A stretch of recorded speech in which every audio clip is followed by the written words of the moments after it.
Sir నమస్కారం. నమస్తే అమ్మ. మిమ్మల్ని సార్ అనడం కంటే బాబాయ్ అనడమే కరెక్ట్ ఏమో నా బాబాయ్. పేరే అది కదా. బాబాయ్ నిజంగా ఇది అంటే మన ఇంట్లో వాళ్ళని పిలుస్తున్నట్టే. అంటే అందుకోసమే కదమ్మా నేను ఈ పెట్టాను. బాబాయ్ అన్న పేరు అసలు ఎందుకు అంటే పెట్టుకున్నారు? నేను ఎఫ్ఎం రేడియోలో ఉండేటప్పుడు క్యారెక్టర్ డిజైన్ చేసుకున్నాను బాబాయ్ అనేసి. ఓకే. పేరు సినిమా అదే ప్రోగ్రామ్ పేరు బాబాయ్ అబ్బాయి. అందులో నేను బాబాయ్గా చేసేవాడిని, అబ్బాయిగా మా ప్రోగ్రామ్ మేనేజర్ని పెట్టి చేసేవాడిని, శాస్త్రి అని, రామకృష్ణ శాస్త్రి. ఓకే. అప్పటి నుంచి ఇంకా అంతా బాబాయ్ బాబాయ్ బాబాయ్ అనడం మొదలు పెట్టారు.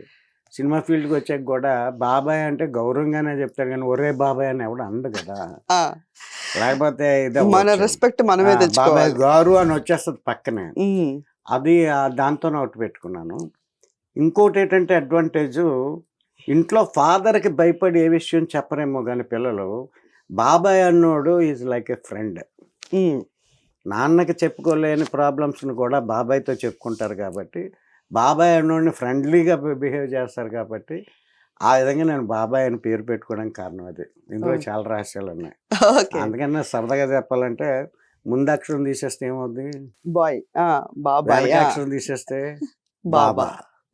సో హితబోధ చేయగలను, ఆడుకోగలను సరదాగా అనే ఉద్దేశంతో బాబాయ్ అని పేరు. ఓకే. బాబాయ్, ఈ బాబాయ్ అనే పేరు రాకముందు అసలు మీరేం చేసేవారు? అసలు చాలా వేషాలు, వికృత వేషాలు మళ్ళీ అంతా కూడా అసలు చాలా స్వరూపాలు ఉన్నాయి నాలో. బేసికల్గా నేను డిప్లొమా ఇన్ సివిల్ ఇంజనీరింగ్ చేశాను. ప్రైవేట్ సైట్లో ఇంజనీర్గా పనిచేశాను. అక్కడ నాకు డామినేటింగ్ పాలసీ ఎప్పుడు నచ్చదు. ఎవరు నన్ను కమెంట్ చేయకూడదు. ఓకే. నన్ను కమెంట్ చేయకూడదు ఎవరు. సో అక్కడ జీర్ణించుకోలేక మానేసి, నీ పేరు చేసేది నేనే కాంట్రాక్టర్ని అవుతానని చెప్పి కాంట్రాక్ట్స్ చేశాను. కాంట్రాక్ట్స్ చేసిన తర్వాత నాకు ఎక్కువగా చిన్నప్పటి నుండి 8 సంవత్సరాల వయసు అప్పటి నుంచి కళారూపాలు అంటే ఇష్టం. కారణం ఏంటంటే మా నాన్నగారు నాటకాలు వేసేవారు. అంటే ఆయన ప్రొఫెషనల్ నాటకాలు కాదండి, సంవత్సరానికి ఒకసారి ఏదో టైంపాస్ కోసం వీధుల్లో వేసేవారు కదా, అప్పుడు ఎంటర్టైన్మెంట్ ఇవ్వాలనే తపంతో.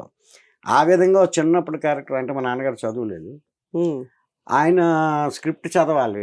నేను 3వ తరగతి చదువుతున్నప్పుడే తెలుగులో మంచి పట్టు ఉండేది నాకు. మంచి పట్టు ఉండేది అనుకోది, ఏకసంధాగ్రహి అని అంటారు చూసారా, ఆ టైపు. క్లాస్లో టీచర్ ఏది చెప్తే అది నెక్స్ట్ డే నేను అడిగి క్లాస్ తీసుకొని చెప్పేవాడిని అన్నమాట. నేను క్లాస్ చెప్పేవాడిని. దానివల్ల నోట్స్ రాసే అవకాశం ఉండదు, ఏమీ చదవక్కర్లేదు అని ఇది స్వార్థం. ఓకే. అప్పటి నుండి నేను స్టేజు, ఫ్రీయరు ఇవన్నీ పోయాయి అనమాట. ఓకే. మా నాన్నగారికి ఆ డైలాగ్ డిక్షనరీ ఇదంతా కూడా నేను అందిస్తుండేవాడిని. చదివి వినిపిస్తే ఆయన మాడ్యులేట్ ఎలా చేయాలో చెప్పాడు ఆయన. ఓకే. ఇంకన్నాళ్ళ తర్వాత ఎలా మాడ్యులేషన్ అనేది కూడా మాకు అయిపోయి అలవాటు అయిపోయి మాడ్యులేషన్లోనే చెప్పేవాడిని ఆయన prompting. At the age of 7th year. 8th year నాకు 7 years అప్పుడు. అది వండరే అంతే. ఇప్పుడు పిల్లలకి 7 years 8 years అసలు సరిగ్గా మాటలు కూడా మాట్లాడట్లేదు. 8th yearకి నేను సినిమాలకి వెళ్ళిపోయేవాడిని. ఓకే. అయితే 8th yearలో ఒక కుర్రాడు క్యారెక్టర్ దాంట్లో చేయవలసి వచ్చింది. ఎవరైంది నువ్వు చేయరా అని చెప్పేసి నా చేత చేయించారు మా నాన్నగారు. ఆ రోజు పడ్డ రంగు ఇప్పటికి వదలలేదు. అసలు మీ ఫ్యామిలీ ఏంటి బాబాయ్? మాకు చాలా పెద్ద ఫ్యామిలీ అమ్మ, మిడిల్ క్లాస్ ఫ్యామిలీ. మిడిల్ క్లాసే కాదు, లో లెవెల్ ఫ్యామిలీ. మా నాన్నగారు BHPలో కలర్సీగా పనిచేసేవారు. అంటే బర్మాలో బాగా బతికిన ఫ్యామిలీ. బర్మాలో యుద్ధంలో అందరూ వచ్చేయడం వల్ల, ఆస్తులన్నీ అక్కడ వదిలి వచ్చేయడం వల్ల ఈయన BHPలో కలర్సీగా జాయిన్ అయ్యారు, రెగ్గర్. ఆయన అందులోనే రిటైర్ అయ్యారు. ఆయన కష్టం మీద మేము చదివాం. అదర్ ఇన్కమ్ ఏం లేదు, భూములు గట్రా ఏం లేవు. ఉమ్మడి కుటుంబమా బాబాయ్? ఉమ్మడి కుటుంబం. అంటే మా పెదనాన్నగారు, మా నాన్నగారు అన్నదమ్ములు. వాళ్ళు అంటే ఆస్తులు ఉంటే విడిపోయి ఉండేవారేమో, పెద్దగా ఆస్తులు లేవు కాబట్టి ఉమ్మడి కుటుంబంగానే కలిసి ఉన్నారు. మొత్తం ఎంతమంది బాబాయ్? అంటే మా పెదనాన్నగారికి 6 ఆడపిల్లలు, 2 మగాళ్ళమ్మ. రివర్స్ మా నాన్నగారికి 6 మగాళ్ళు, 1 ఆడపిల్ల. రివర్స్ అనమాట. సో మొత్తం మీద 15 మంది దగ్గర. 7 + 8 15 మంది కూడా ఇప్పటికీ వాళ్ళ పిల్లలు కానీ, మా అన్నదమ్ములు కానీ, మేమంతా కూడా మీ అన్నయ్య పెద్ద అన్నయ్య ఎవరంటే మా పెదనాన్నగారు అబ్బాయినే చెప్తాం. ఆ తర్వాతే మా పెద్ద అన్నయ్య గురించి చెప్పేది.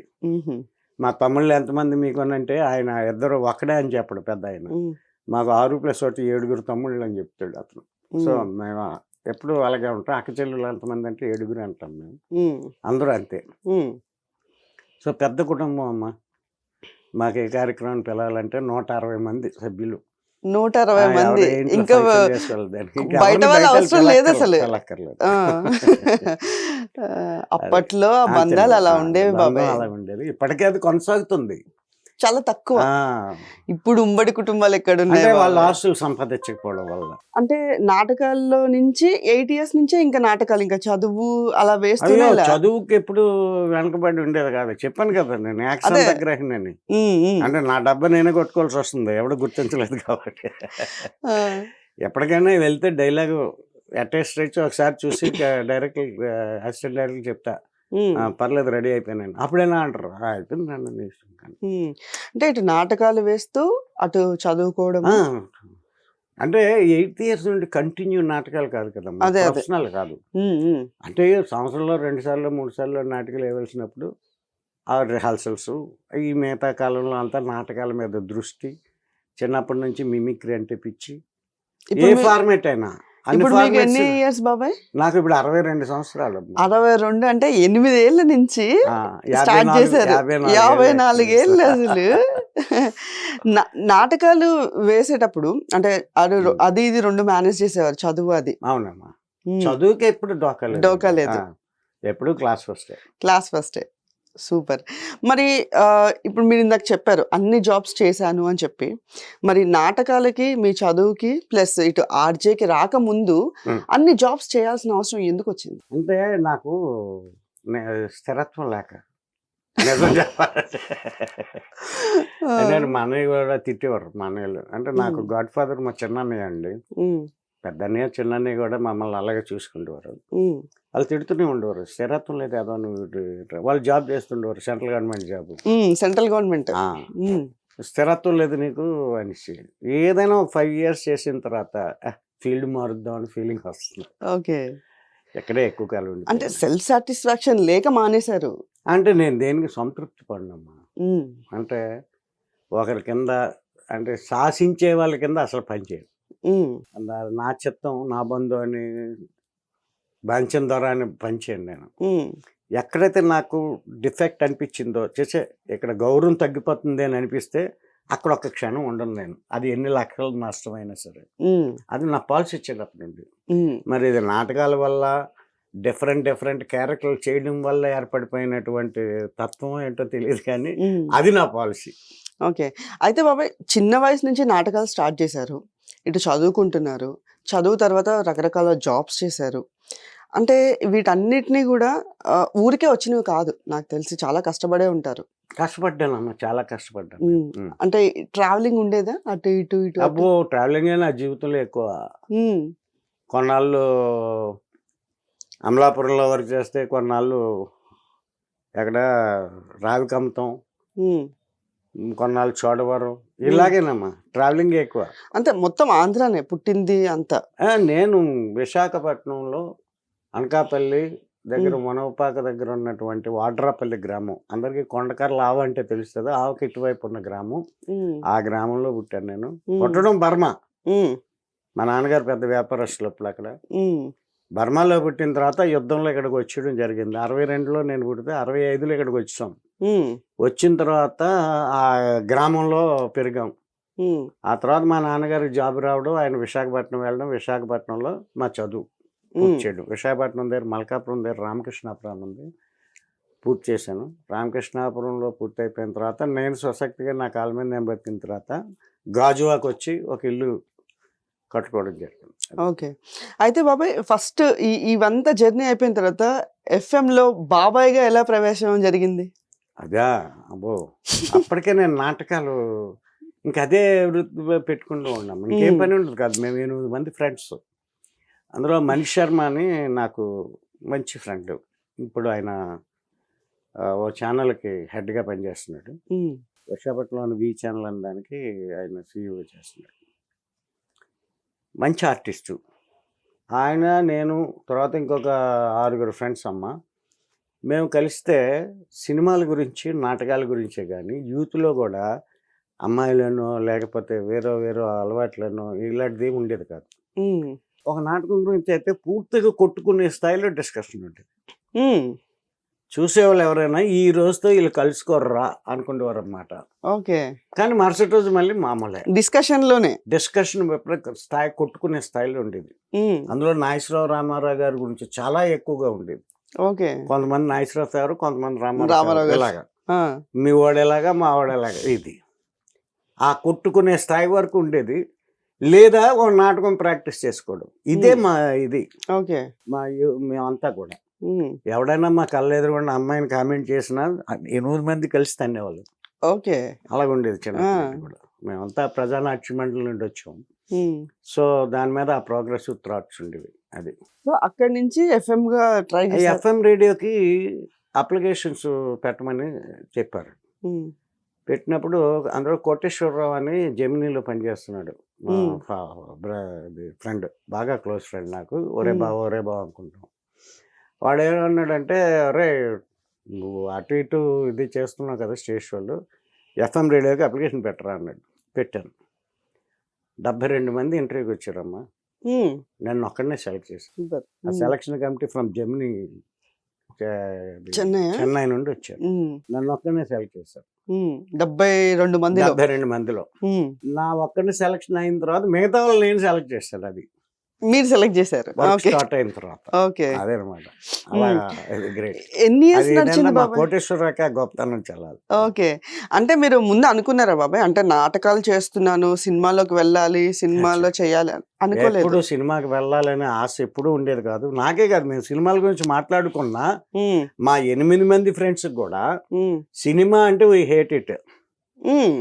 అలా యాక్టింగ్ 10 సార్లు కట్టు టేకు 10 మళ్ళీ డైరెక్ట్ డైలాగ్ చెప్పగలరా అనే పొగరు ఉంటుంది. నాకే కాదండి, నాటకాలు వేసిన ఎవరికైనా సరే అదే ఉంటుంది. ఆ! వెళ్ళాలని ఆశ ఉన్నా సినిమా నటుడా ఏముందరా బాగోపోతే మళ్ళీ టేక్ అంటారు, కట్ అంటారు, లేకపోతే డబ్బింగ్లో కలుపుకుంటారు. నాటకంలో అవన్నీ డైరెక్ట్గా ఏముండవు. చెప్పమనాలని దమ్ముంటే హ్మ్. అనేటటువంటి ఉండేది మాకు. ఓకే. కానీ ఇప్పుడు తెలిసిందమ్మా, అది వేరు ఇది ఇది వేరు. వేరు. దీని హ్మ్. కష్టం దీనికి ఉంది, దాని కష్టం దానికి ఉంది. ఓకే. అయితే బాబాయ్ ఎఫ్ఎం బాబాయ్‌గా ఆర్‌జేగా ఎన్ని సంవత్సరాలు చేశారు? 8 సంవత్సరాలు చేశాను. 8 సంవత్సరాలు. లాంగ్ జర్నీ అది. 8 సంవత్సరాలంటే అప్పట్లో. 8 సంవత్సరాల్లో ఒకే ప్రోగ్రామ్ మెయింటైన్ చేశాను. బాబాయ్ అబ్బాయి అనే ప్రోగ్రామ్. హ్మ్. Without script. Without script. Spontaneity. హ్మ్. అది చాలా గొప్ప విషయం. ఇది ఏ ఇయర్‌లో బాబాయ్? 2003 ఫిబ్రవరి 1వ తేదీన ప్రోగ్రామ్ స్టార్ట్ అయ్యింది. 2003. హ్మ్. ఫిబ్రవరి 1. అప్పటి నుంచి 2008 వరకు. నాకు తెలిసి అప్పుడు ఎఫ్ఎం ఇంత ఇది లేదు ఇప్పుడున్నంత. అయ్యో మాకు చాలా వైజాగ్ మెగాస్టార్ అంటారమ్మా నన్ను. అదే అంటే అప్పట్లో మనకి ఆకాశవాణి అని చెప్పేసేసి అది ఎవరు వినేవారు కాదండి. అది ఎవరు వినేవారు కాదు. ఎఫ్ఎం అవును. రేడియో వచ్చిన తర్వాత వచ్చిన తర్వాత. విశాఖపట్నంలో ఒక ఫేవర్ హ్మ్. 6 నెలలు దగ్గర 6 నెలల పాటు ఎఫ్ఎం బాబాయ్ అనేవాడు ఎలా ఉంటాడు అన్నది ఒక క్రేజీ టాపిక్ అన్నమాట. టాపిక్. మా ఇంట్లో వాళ్ళకి తప్ప, మా ఇంట్లో వాళ్ళకి కూడా, మా ఆవిడకి మా పిల్లలకి తప్ప మిగతా వాళ్ళు ఎవరికి తెలియదు నేనే ఎఫ్ఎం బాబాయ్నని. హ్మ్. ప్రోగ్రామ్స్ అయితే వచ్చేస్తుంటివి. హ్మ్. ఎవరు ఎఫ్ఎం బాబాయ్? ఒక పెద్ద కంపెనీ, స్టీల్ ప్లాంట్ కంపెనీలో జనరల్ నాలెడ్జ్ కాంపిటీషన్లో ఎఫ్ఎం బాబాయ్ అసలు పేరు ఏమిటి అన్నది ఒక క్వశ్చన్. అంటే నేను ఎంత గర్వం ఫీల్ అవ్వాలి చెప్పండి. అవునవును అది. బాబాయ్. అంటే 8 ఇయర్స్ జర్నీ ఉమ్. ఒక ప్రోగ్రామ్‌ని స్టార్ట్ చేసి 8 ఇయర్స్ పాటు సింగిల్ హ్యాండ్‌తో వితౌట్ స్క్రిప్ట్ స్పాంటనిటీగా నడిపించడం అంటే మామూలు విషయం కాదు అది అది. దానికన్నా గొప్పతనం ఏంటంటే ఈ ఇంట్రెస్ట్ కదా, రేడియో మనం ఆర్టిస్ట్గా నిరూపించుకోవడానికి ఇంట్రెస్ట్ కదా. హ్మ్. అది కేవలం 4500 జీతం హ్మ్. దానికి. అప్పటికి నాకు ఈ కాంట్రాక్ట్ ఫీల్డ్లోను వాటిల్లోనూ దగ్గర 15,000 జీతం వచ్చేది నెలకి ఇంజనీర్గా. అవి చేస్తూ ఇది చేసారా? లేకపోతే ఇది లేదండి, వచ్చాక అది మానేసారా? మానేయడమే ఇంకా. మానేయడమే నేను ఒక ఇంకా. దానికి కమిట్ అయ్యానంటే అది కంప్లీట్ అయిన దాకా వదలను. వదలను. ఓకే. దాని అంత చూసేయాలి, ఎండ వెళ్ళిపోవాలి హ్మ్. అంతే. సో ఎవరైనా క్యారియర్ పట్టుకుని వెళ్తారు, నేను బట్టలు పట్టుకుని వెళ్ళేవాళ్ళు 2 జతలు. హ్మ్. ఎప్పుడు ఇంటికి వస్తానో తెలియదు అన్నట్టుగా. డే అండ్ నైట్ కూర్చొని స్టార్టింగ్ బాలారిష్టాలు చాలా ఉంటాయి కదా, హ్మ్. హ్మ్. వాటన్నిటిని డామినేట్ చేసుకొని సాంగ్స్ దొరకవు. కంప్లీట్గా ముందు ఓన్లీ సాంగ్సే ప్లే చేసేవారు, ప్రోగ్రామ్స్ ఏం లేకుండా. ఆ. ఎక్కడి నుండి వస్తున్నాయో తెలియదు, అలాగుండేది అనమాట. నేను వెళ్ళి అప్పుడు ఈ సెంటర్స్ ఉండేయండి, మన రికార్డింగ్ సెంటర్స్. Recording centres. ఇప్పుడు లేవు కానీ ఇప్పుడు అంత ఇప్పుడు ఇప్పుడున్నంత అంత కాదు. టెక్నాలజీ అప్పుడు లేదు. లేదు, ఉమ్, రికార్డింగ్ సెంటర్లో మనం క్యాసెట్ ఇస్తే అది లోడ్ చేసి రికార్డ్ చేసి ఇచ్చేవాడు. ఉమ్, అది తీసుకెళ్ళి అవును. మేము లోడ్ చేసి పాటలు అందరికి అన్ని పాటలు వినిపించాలని ఒక తపంతో డే తపన. అండ్ నైట్ కూర్చొని పనిచేసేవాళ్ళం. ఉమ్, ప్రోగ్రామ్స్ డిజైన్ చేసేవాడిని. ఇంటికి వెళ్తే ఒక 3 రోజులు కానీ మళ్ళీ ఇంటికి వెళ్ళేవాడిని కాదు. ఉమ్. ఇంట్లో ఏం అనేవారు కాదా? అసలుకే ఉమ్మడి కుటుంబం అని చెప్పారు. అంటే ఉమ్మడి కుటుంబంతో లేం కదా, ఓకే, ఎవరు మట్టిగాలు వస్తున్నప్పుడు అలా అచ్చా, అలా కానీ ఓకే ఆ ఆత్మీయత అభిమానులు మాత్రం ఎప్పుడు పోలేదు. ఓకే. ఇప్పటికీ మా మా ఉమ్మడి కుటుంబం అని చెప్తాం మేము. సో ఇంట్లో ఇవి చేస్తున్నప్పుడు ఇంట్లో ఎవరు ఏం రెస్ట్రిక్ట్ చేయలే? అది చేయలేదు కాబట్టి కదా ఎంత స్థాయికి వచ్చాను. వాళ్ళ పిల్లలు రిస్ట్రిక్ట్ చేసినట్టయితే ఏ ఆర్టిస్ట్ అవునండి, అది చెప్పండి, మాత్రం అవ్వలేడు కదా. వాస్తవం. అది ఎవరు కూడా ఉండలేరు ఇలాగా. మరి సరే, 8 ఇయర్స్ జర్నీ ఎఫ్ఎం ఆ, ఆర్జే బాబాయ్గా. ఆ. మరి ఇది వదిలేసి సినిమాలోకి రావడానికి గల కారణం ఏంటి? చెప్తున్నాం కదండి, మొన్నటిని కొంతకాలం చేసిన తర్వాత చిరాకేసేస్తుంది, ఉమ్, వేరే ఫీల్డ్ మారుద్దాం, ఆ తత్వం ఉంది కదా. అది కూడా ఇది కూడా యాదృచ్ఛికంగా నాకు ఇష్టం లేని ఫీల్డ్లోకి వచ్చాను నేను. మీకు సినిమా ఫీల్డ్ ఇష్టం లేదా? ఇష్టం లేదు అసలు. ఎందుకని? అక్కడ ఏంటి ఆర్టిస్టులుగా ఏంటంటే మనకి వెనకాతల సపోర్ట్ ఎవరు ఉన్నారు? ఎవరు లేరు కదా. చిన్న చిన్న వేషాలు ఏడ్ చేసుకుంటాం. నాటకాల్లో మెయిన్ వేషాలు వేసినోడిని 164 పరిషత్తులకు వెళ్తే 162 సార్లు బెస్ట్ యాక్టర్ అవార్డు వచ్చినోడు నేను. 2 సార్లు కాంపిటీషన్లో రాలేదు నాకు. ఆ పొగరు ఉంటుంది కదా, ఆ పొగరు వాళ్ళ ఆర్టిస్టులు ఏంటి. అందువల్ల ఇక్కడికి వచ్చిన తర్వాత సునీల్ కుమార్ రెడ్డి గారు ఏంటంటే, నువ్వు నాకు హెల్ప్ కావాలా, డైరెక్షన్ డిపార్ట్మెంట్లో ఎవరు లేరు రండి అని చెప్తే నేను వచ్చాను. వచ్చిన తర్వాత ఒక క్యారెక్టర్ రాలేదు. ఆ క్యారెక్టర్ రాకపోతే ఆ క్యారెక్టర్ నా చేత వేయించారు. ఆ తర్వాత కానీ ఇంకా అంతే. సొంత ఊరు అనే సినిమా. ఆ సొంత ఊరు అనే సినిమాకి రంగు పడ్డాను. మేకప్ పడింది. ఆ మేకప్ నా చిన్నప్పుడే అదే పడిపోయింది. Cinema industry cinema makeup, camera makeup పడింది. ఇంకా అక్కడ నుంచి పోలేదా రంగు మేకప్? పోలేదు. రంగు పూర్తిగా శాశ్వత ముద్ర పడిపోయింది. ఓకే, అయితే ఆర్టిస్ట్ అవ్వాలనుకోలేదు, సినిమా ఫీల్డ్ ఇష్టం లేదు. మరి చేసిన తర్వాత ఎలా అనిపించింది? ఆర్టిస్ట్ అవ్వాలనుకోవడం కాదు, నేను ఆర్టిస్ట్నే. అదే ఐ మీన్ సినిమాల్లో సినిమాల్లో ఇష్టం లేదు. అయిందమ్మా. ఇలాగా సునీల్ కుమార్ రెడ్డి గారి సినిమాలే చేసుకుని వచ్చా. సొంత ఊరు, గంగపుత్రులు, ఇలా.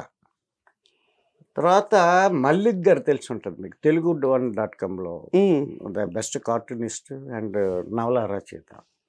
మాకు నవలలే కదా ఎంటర్టైన్మెంట్. మల్లిక్ గారిది ఏంటంటే కాస్త రొమాన్స్ టచ్, కాస్త కామెడీ టచ్ ఉండేది కదా. మరి యూత్లో కొంచెం అట్రాక్ట్ అవుతాం కదా. ఆ అట్రాక్షన్లో ఆయన అంటే అభిమానం. హైదరాబాద్ వచ్చిన కొత్తలో ఆకెళ్ళ గోపాలకృష్ణ అని మంచి ఆర్టిస్ట్ అండి, ఆయన ఆర్టిస్టే.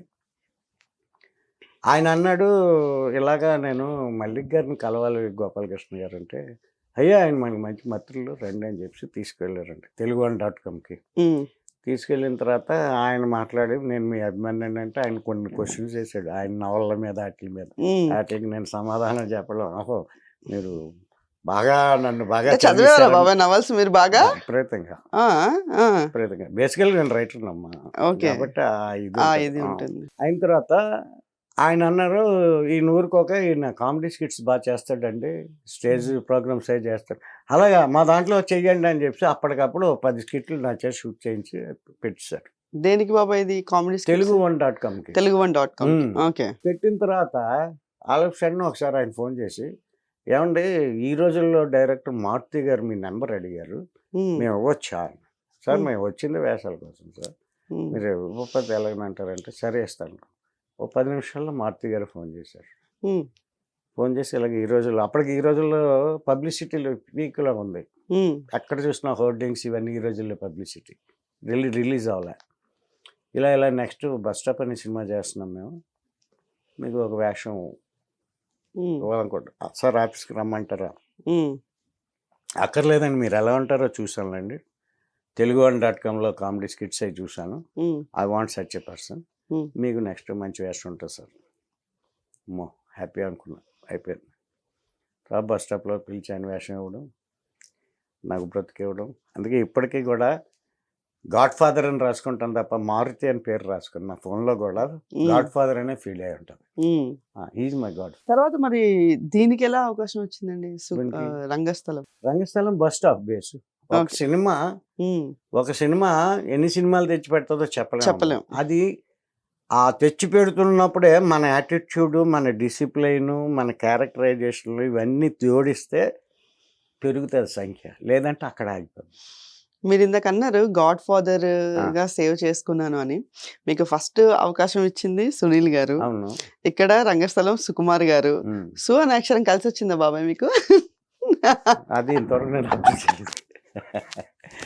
నాకు అంటే రంగస్థలం సుకుమార్ గారు వేషం ఇచ్చిన రంగస్థలం నాకు పెద్దగా హెల్ప్ చేయలేదు. అవును. అంటే ఆయన మంచి వేషం ఇచ్చాడు, నాకైతే పెద్ద పీక్గా ఏమీ ఇదే ఇచ్చలేదు.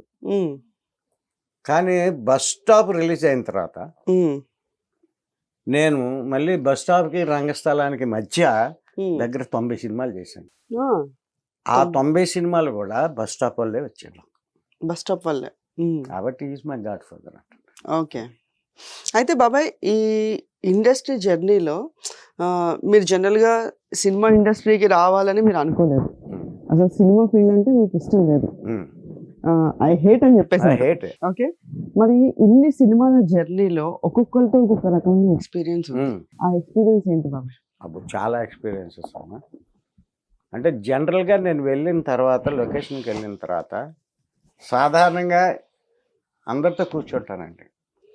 అంటే కాస్త పేరు వచ్చిన నటుడు ఎవడైనా సరే జూనియర్ ఆర్టిస్ట్ని పక్కన కూర్చోడానికి హెసిటేట్ అవుతాడు.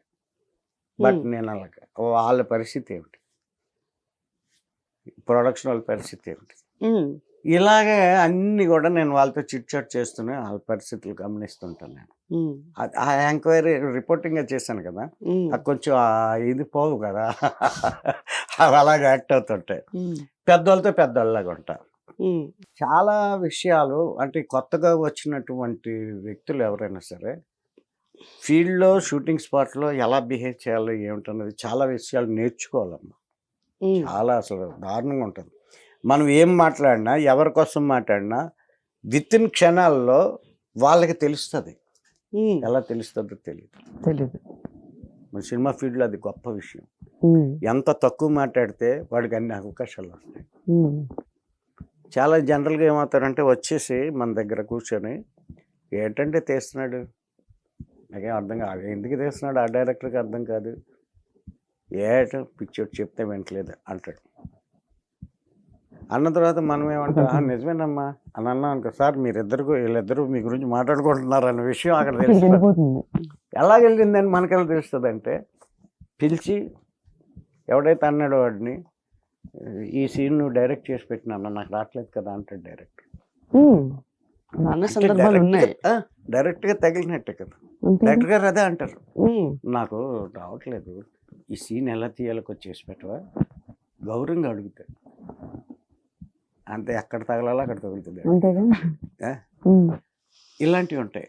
కొంత అడ్డదిడ్డమైన వాగడం సినిమా ఫీల్డ్లో తగ్గించుకుంటే మంచిది. ఇందాక చెప్పాను కదా నేను, జర్నీ అన్నది సినిమా సక్సెస్ లాక్ వెళ్తుంది మనల్ని. మన యాటిట్యూడ్ మారిపోయిన రోజునే పడిపోతాం. ఏ రోజైతే అహం ప్రకటించామో, ఏమంటే జూనియర్ ఆర్టిస్ట్ కాడ స్టార్ ఎవరైనా స్టార్ అయ్యాడు, టాలెంట్ ఉన్నోడు ఆర్టిస్ట్గా మిగులుతాడు. వాళ్ళు అవసరాలకి, పరిస్థితులకు అనుగుణంగా జూనియర్ ఆర్టిస్ట్గా వచ్చారు. వాళ్ళు ఉన్నట్టుడే కదా, నువ్వు డైలాగ్ చెప్తావు, కాకపోతే పక్కన నిలబడతాడు. అదే కష్టం అంటాను నేను. పక్కన నిలబడేవాడు ఆ క్యారెక్టర్లోకి ఎంటర్ అయ్యి ఎక్స్ప్రెషన్ ఇవ్వడం అన్నది చాలా కష్టం. డైలాగ్ది ఏముందమ్మా, నోటెంటర్ ఇక్కడ ఎటు వస్తుంది, నోటెంట్ అది వస్తుంది, దాని రకంగా బాడీ లాంగ్వేజ్ మూమెంట్ ఇస్తుంది, అయిపోద్ది. కానీ ఐడియల్ ఎక్స్ప్రెషన్ పక్కన ఖాళీగా ఇలా గుడిపోకుండా వాడు ఎక్స్ప్రెషన్ మనతో పాటు ఇన్వాల్వ్ అయ్యిస్తున్నాడు అంటే అంత తక్కువగా చూడకూడదు కదా. జూనియర్ ఆర్టిస్ట్ అంటే చీప్గా చూస్తారటండి, చూడకూడదు. ఎవడైనా ఆడు ఆర్టిస్టే.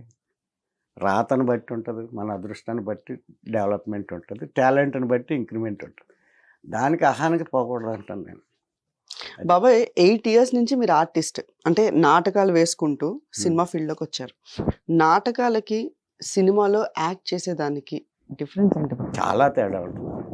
నాటకానికి, టీవీకి, సినిమాకి కూడా తేడా ఉంటుంది. సీరియల్స్ కి ఆ, వీటికి. తేడా ఉంటుంది. దేని యాక్టింగ్ అదే. నాటకాల్లో యాక్ట్ చేసిన వాడు సినిమాటిక్గా మారగలిగితేనే క్లిక్ అవుతాడు. లేకపోతే మహా నటులు నాటక రంగంలో పిహెచ్డీలు చేసిన వాళ్ళు కూడా సినిమా ఫీల్డ్లో నిలబడదొక్కోలేకపోయారు. కారణం ఏంటంటే మేము ఇదే స్టేజ్లో ఉంటాం, అదే వెర్షన్, అదే నటన అని అనుకునే వెర్షన్లో ఉండిపోతారు వాళ్ళు. శంకరభరణం, శంకర శాస్త్రి లాంటి వాళ్ళు ఆ క్యారెక్టర్లో అంటాళ్ళమ్మ. ఆయన గారు సోమయాజులు గారు కాదు, ఆ శంకర శాస్త్రుడు ఇదే ఇది అని చూసి ఉంటాడు కదా, అలాగనమాట. నాటకం అనేసరికి ఎలాగ చెప్పాలంటారు, ఆ డైరెక్టర్ చెప్పిన దాన్ని పట్టించుకోరు వీళ్ళు, వినరండి. వాళ్ళ వర్షనే. వాడికి ఏం తెలుసు అనుకుని వస్తారు. ఓకే. నాటకంకి ఏంటంటే అండి, ఆంగికం ఎక్కువ చేయాలి. యాక్షన్ అన్నది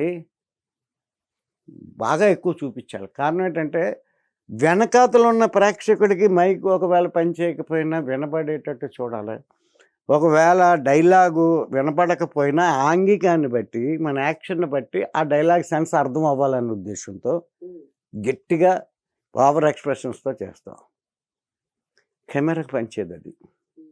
కెమెరా చూసుకుంటారు, దగ్గరలోనే ఉంది. ఇక్కడ మైకులు ఉండవు, మన వాయిస్ డబ్బింగ్ ఇవన్నీ ఉంటాయి. కెమెరా యాక్టింగ్ వేరు. కెమెరా అది న్యాచురల్ రావాలి. అంటే నటనలో రెండు ఉన్నాయి, నాటి ధర్మం, నేటి ధర్మం అని. అప్పటి వెర్షను, ఇప్పటి వెర్షన్ కూడా ఆ డిఫరెన్స్ తెలుసుకోగలిగితే డెఫినెట్గా వాడు క్లిక్ అవుతాడు. ఉదాహరణకి నాటకంలో ఎక్కడికి వెళ్తున్నావు అమ్మా అంటాడు. అనకపోతే ఈ చెయ్యలాగా పెట్టకపోతే, ఎక్కడికి వెళ్తున్నావు అమ్మా అని అడగకపోతే ఎదుటివాడికి అర్థం కాదేమో. కానీ కెమెరాలో ఎక్కడికి వెళ్తున్నావు అమ్మా అంటే అది పెట్టిన ఫ్రేమ్ కట్ అయిపోద్ది. ఇక్కడ కదలకుండా, ఆ కదలకుండా ఎక్కడికి వెళ్తున్నావు అమ్మా అని నాటకంలో అనడం చాలా కష్టం. ఈ రెండింటికి తేడా ఉంది, చాలా తేడా. మానిటర్ యాక్టింగ్, అది మాస్టర్ షాట్ యాక్టింగ్కి క్లోజ్కి చాలా తేడా ఉంటుంది. మళ్ళీ మాస్టర్లో బుర్ర అటు పెట్టినా ఇటు పెట్టినా ఎలాగన్నా అలాగన్నా కొట్టుకెళ్ళిపోయింది. క్లోజ్కి వచ్చేసరికి కాస్త ఒళ్ళు దగ్గర పెట్టుకొని, కళ్ళు జాగ్రత్తగా పెట్టుకొని చేయగలగాలి. క్లోజ్ దగ్గర దొరికిపోతాడు ఏ ఆర్టిస్ట్ అయినా. మారుతి గారు ప్రతి సినిమాలో యాక్ట్ చేశారు. కొన్ని సినిమాలు చేయలేదమ్మా, అంటే కొన్ని నా బ్యాడ్ లక్. ఆయన ప్రతి సినిమాకి నాకు ఆఫర్ ఇచ్చారు. నాకు ప్రతి సినిమాకి ఆఫర్ ఇచ్చారు. ఒకసారి యాక్సిడెంట్, ఓ 2 సినిమాలు కరోనా ఎఫెక్ట్. ఏమండి, ఒకసారి అయితే కరెక్ట్గా రేపు షూటింగ్ బయలుదేరాలో ఈరోజు యాక్సిడెంట్ అయ్యి చెయ్యి ఫ్రాక్చర్ అయిపోయింది.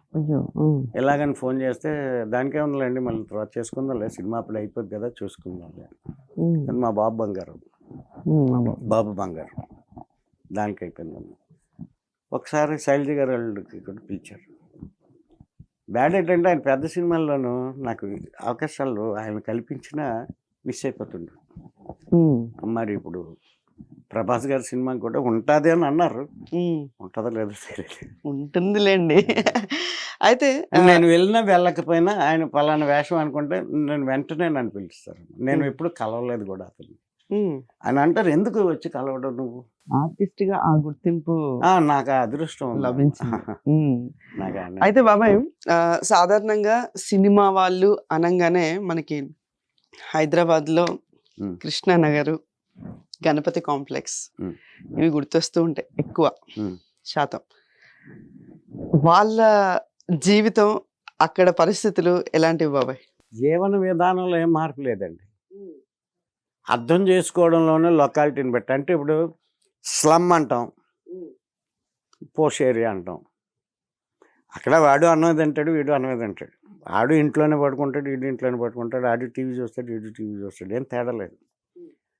చూసే విధానం, మనం వాళ్ళని భావించే విధానంలోనే తేడా ఉంటుంది, గుర్తింపు. అంటే కృష్ణానగర్ అనేసరికి జూనియర్ ఆర్టిస్టులు, చిన్న ఆర్టిస్టులు, లేకపోతే ప్రొడక్షన్ వాళ్ళు, లైట్ మ్యాన్లు, వీళ్ళంతా పనిచేస్తారు, ఉంటారు. కాబట్టి కృష్ణానగర్ అన్నది చీప్. అక్కడే కష్టాలు అనుకుంటారు. కృష్ణానగర్లో కష్టాలు అంటే నేను ఒప్పుకోనండి. ఎందుకంటే ఒక జూనియర్ ఆర్టిస్ట్ ఉన్నాడంటే భార్య షూటింగ్కి వెళ్తుంది, భర్త షూటింగ్కి వెళ్తాడు, ఇద్దరు పిల్లలు ఉంటే ఇద్దరు పిల్లలు ఆ రోజు స్కూల్లో ఎగ్గొట్టేసి స్కూటీకి వెళ్తారు. ఎంత వస్తుందంటే రోజుకి? పర్ డే కన్వెన్షన్స్ చూసుకున్నా, వాళ్ళకి ఇచ్చేది చూసుకున్నా ఒక అదే కుటుంబ good వ్యాప్తంగా 3,000 4,000 తెచ్చుకుంటున్నారా? Good amount. అంటే నెలకు ₹1,00,000 ఇన్కమ్ తెచ్చుకుంటున్నట్టు నా దగ్గర. మరి వాళ్ళకి కష్టాలేంటి? కేవలం ఏంటంటే వాళ్ళు చిన్న చిన్న వేషాలు వేస్తారు కాబట్టి వీళ్ళంతా కూడా కష్టాలు పడిపోతున్నారని అనుకుంటారు. బద్ధకస్తుడికి ఎప్పుడు కష్టాలు ఉంటాయి. దానికి కూడా వెళ్ళకుండా తాగేసి తిరుగుతా ఉన్నాడు, కష్టపడుతున్నాడు అంటే అర్థం ఏంటిది? ప్రయత్నించేవాడికి ఎప్పుడు కష్టం ఉండదు. సినిమా ఫీల్డ్లో ప్రయత్నం ప్రధానం. ఈ ప్రయత్నం చేసేవాడు ప్రతి ఒక్కడు ఎక్కడొక్కడ సఫలీకృతం. కళ్ళమ్మ తల్లి రమ్మని పిలుస్తుంది, కానీ పరీక్ష పెడుతుంది. నీ నిరీక్షణ ఏంటి? నీకు ఎంత ఓపిక ఉంది? నా కష్టాలు నాలో కావాలి అంటే ఇటు కష్టపడి పైకి రావాలి, అప్పుడే నేను నీకు ఇటు అర్థమవుతుందని అనుకుంటుందేమో ఆవిడే. చరిత్ర చూసుకోండి, నాగేశ్వరరావు గారి దగ్గర నుంచి రామారావు గారి దగ్గర నుంచి అందరూ కష్టాలు పడి వచ్చిన వాళ్ళే ఫీల్డ్లోకి. అవునా కదా? ఎవరు కూడా రాలేదు. ఇప్పుడు జనరేషన్ అనుకోండి, వాళ్ళ కష్టం వెనుక వీళ్ళు కష్టపడుతూ పైకి వచ్చారు. ఇప్పుడు అక్కడే నాగేశ్వరరావు గారు వారసులు ఉన్నారు, ఇప్పుడు చిరంజీవి గారు వారసులు ఉన్నారు. మాకేంటండి చిరంజీవి కొడుకులు మాకు వేషాలు ఇచ్చేయండి అంటే ఇచ్చేస్తారా? ఒక సినిమా ఒక్క సినిమా చూస్తారు, రెండు చూస్తారు. రెండు చూస్తారు. తర్వాత కంచి ఎంతమంది పోలేదు, వాళ్ళని కూడా వారసత్వంలో కూడా ఎంతమంది కనుమరుగు అయిపోలేదు. అక్కడ కూడా టాలెంట్ కావాలి. ఆ టాలెంట్ కావాలంటే ఇప్పుడు అల్లు అర్జున్ గారు ఉన్నారు, నేను విన్నది చెప్తున్నాను, చూడలేదు కానీ. రామ్ చరణ్ గారు ఉన్నారు, తెల్లవారుజాము 4 గంటలకు లేస్తారు వాళ్ళు. 4 గంటలు లేచి జిమ్కి వెళ్ళి 6:30 అర్జున్ గారు అయితే ఆ దగ్గరలో ఉన్న చిన్నప్పటి నుండి ఆయన టీ తాగడం అలవాటట, అక్కడికి వెళ్ళి టీ తాగుతారట, తాగి డాన్స్ క్లాస్కి వెళ్తారట. మళ్ళీ ఇప్పుడు అవసరమా? అప్పుడు వాళ్ళకి ఈ స్టేజ్లో వాళ్ళు అంత కష్టపడడం అవసరమా? డ్యాన్సులకు వెళ్తారు, ఫైట్స్ నేర్చుకోవడానికి వెళ్తారు, ఒళ్ళు ఎంత హోనం చేసుకుంటున్నారండి. ఉన్నది నిలబెట్టుకోవడం కోసం తపన. ఆ ప్రయత్నం లేకపోతే బద్ధకస్తుడు అనుకోండి, వాడు వెళ్ళక్కర్లేదు, కూర్చొని తింటే చాలు. అయితే బాబాయ్, ఇప్పుడు మీరు చెప్పినట్టు రావడము కష్టమే, నిలబెట్టుకోవడము కష్టమే. రావడం కష్టం కాకపోవచ్చేమో కానీ నిలబెట్టుకోవడం చాలా చాలా కష్టం.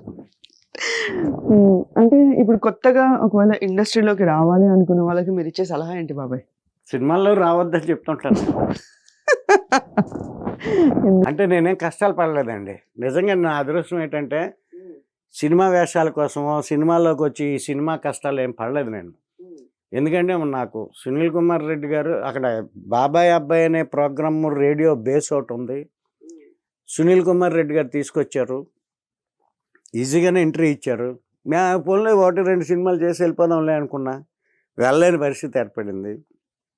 బస్ స్టాప్ రిలీజ్ అయిన తర్వాత అవకాశాలు కూడా అలా పిలిచి వచ్చాయి నాకు.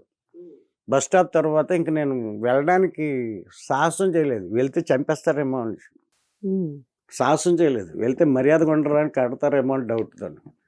అప్పుడు కొంచెం నా టాలెంట్ మీద నమ్మకం వచ్చి పర్వాలేదు బతకగలం. ఎప్పటికీ నేనేం పెద్ద ఊహించుకోనమ్మా, కారులో తిరగాలంటే నేను ఎప్పుడో తిరుగుదును. అలాగే నేను చెప్పాను, కూలీడు కొట్టుకుని పుట్టినోడిని, అయినా కారులో ఎందుకు తిరగాలంటే బాబాయ్గా నాకు వచ్చిన నన్ను బాబాయ్ ఎలాగుంటాడో అలా ఊరు వాళ్ళకి చూపించడం కోసం 25,000 20,000 ప్రోగ్రామ్ బుక్ చేసి తీసుకెళ్ళేవారు నాకు.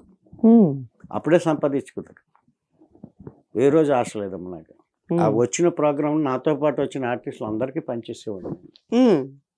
మరి అలాగే అందరు చేస్తారు లేదు కానీ బాబాయ్, ఇంతకు ముందు సినిమాలకి ఇప్పుడున్న టెక్నాలజీకి చాలా డిఫరెన్స్ ఉంది కదా. అంటే అప్పుడు నటించేవాళ్ళమ్మా, ఇప్పుడు జీవిస్తుంది కెమెరాలు నటిస్తున్నాయి, కెమెరాలు నటిస్తున్నాయి. Okay, technology నటిస్తుందమ్మా. అప్పుడు ఎక్స్ప్రెషన్ కళ్ళల్లో ఉండేది, ఇప్పుడు ఓన్లీ కెమెరా షార్ట్స్లో ఉంటుంది అంతే. అందుకే ప్రొడ్యూసర్లు బామ్మర్దులు, డైరెక్టర్లు తమ్ముళ్ళు ఆర్టిస్టులు అయిపోతున్నారు.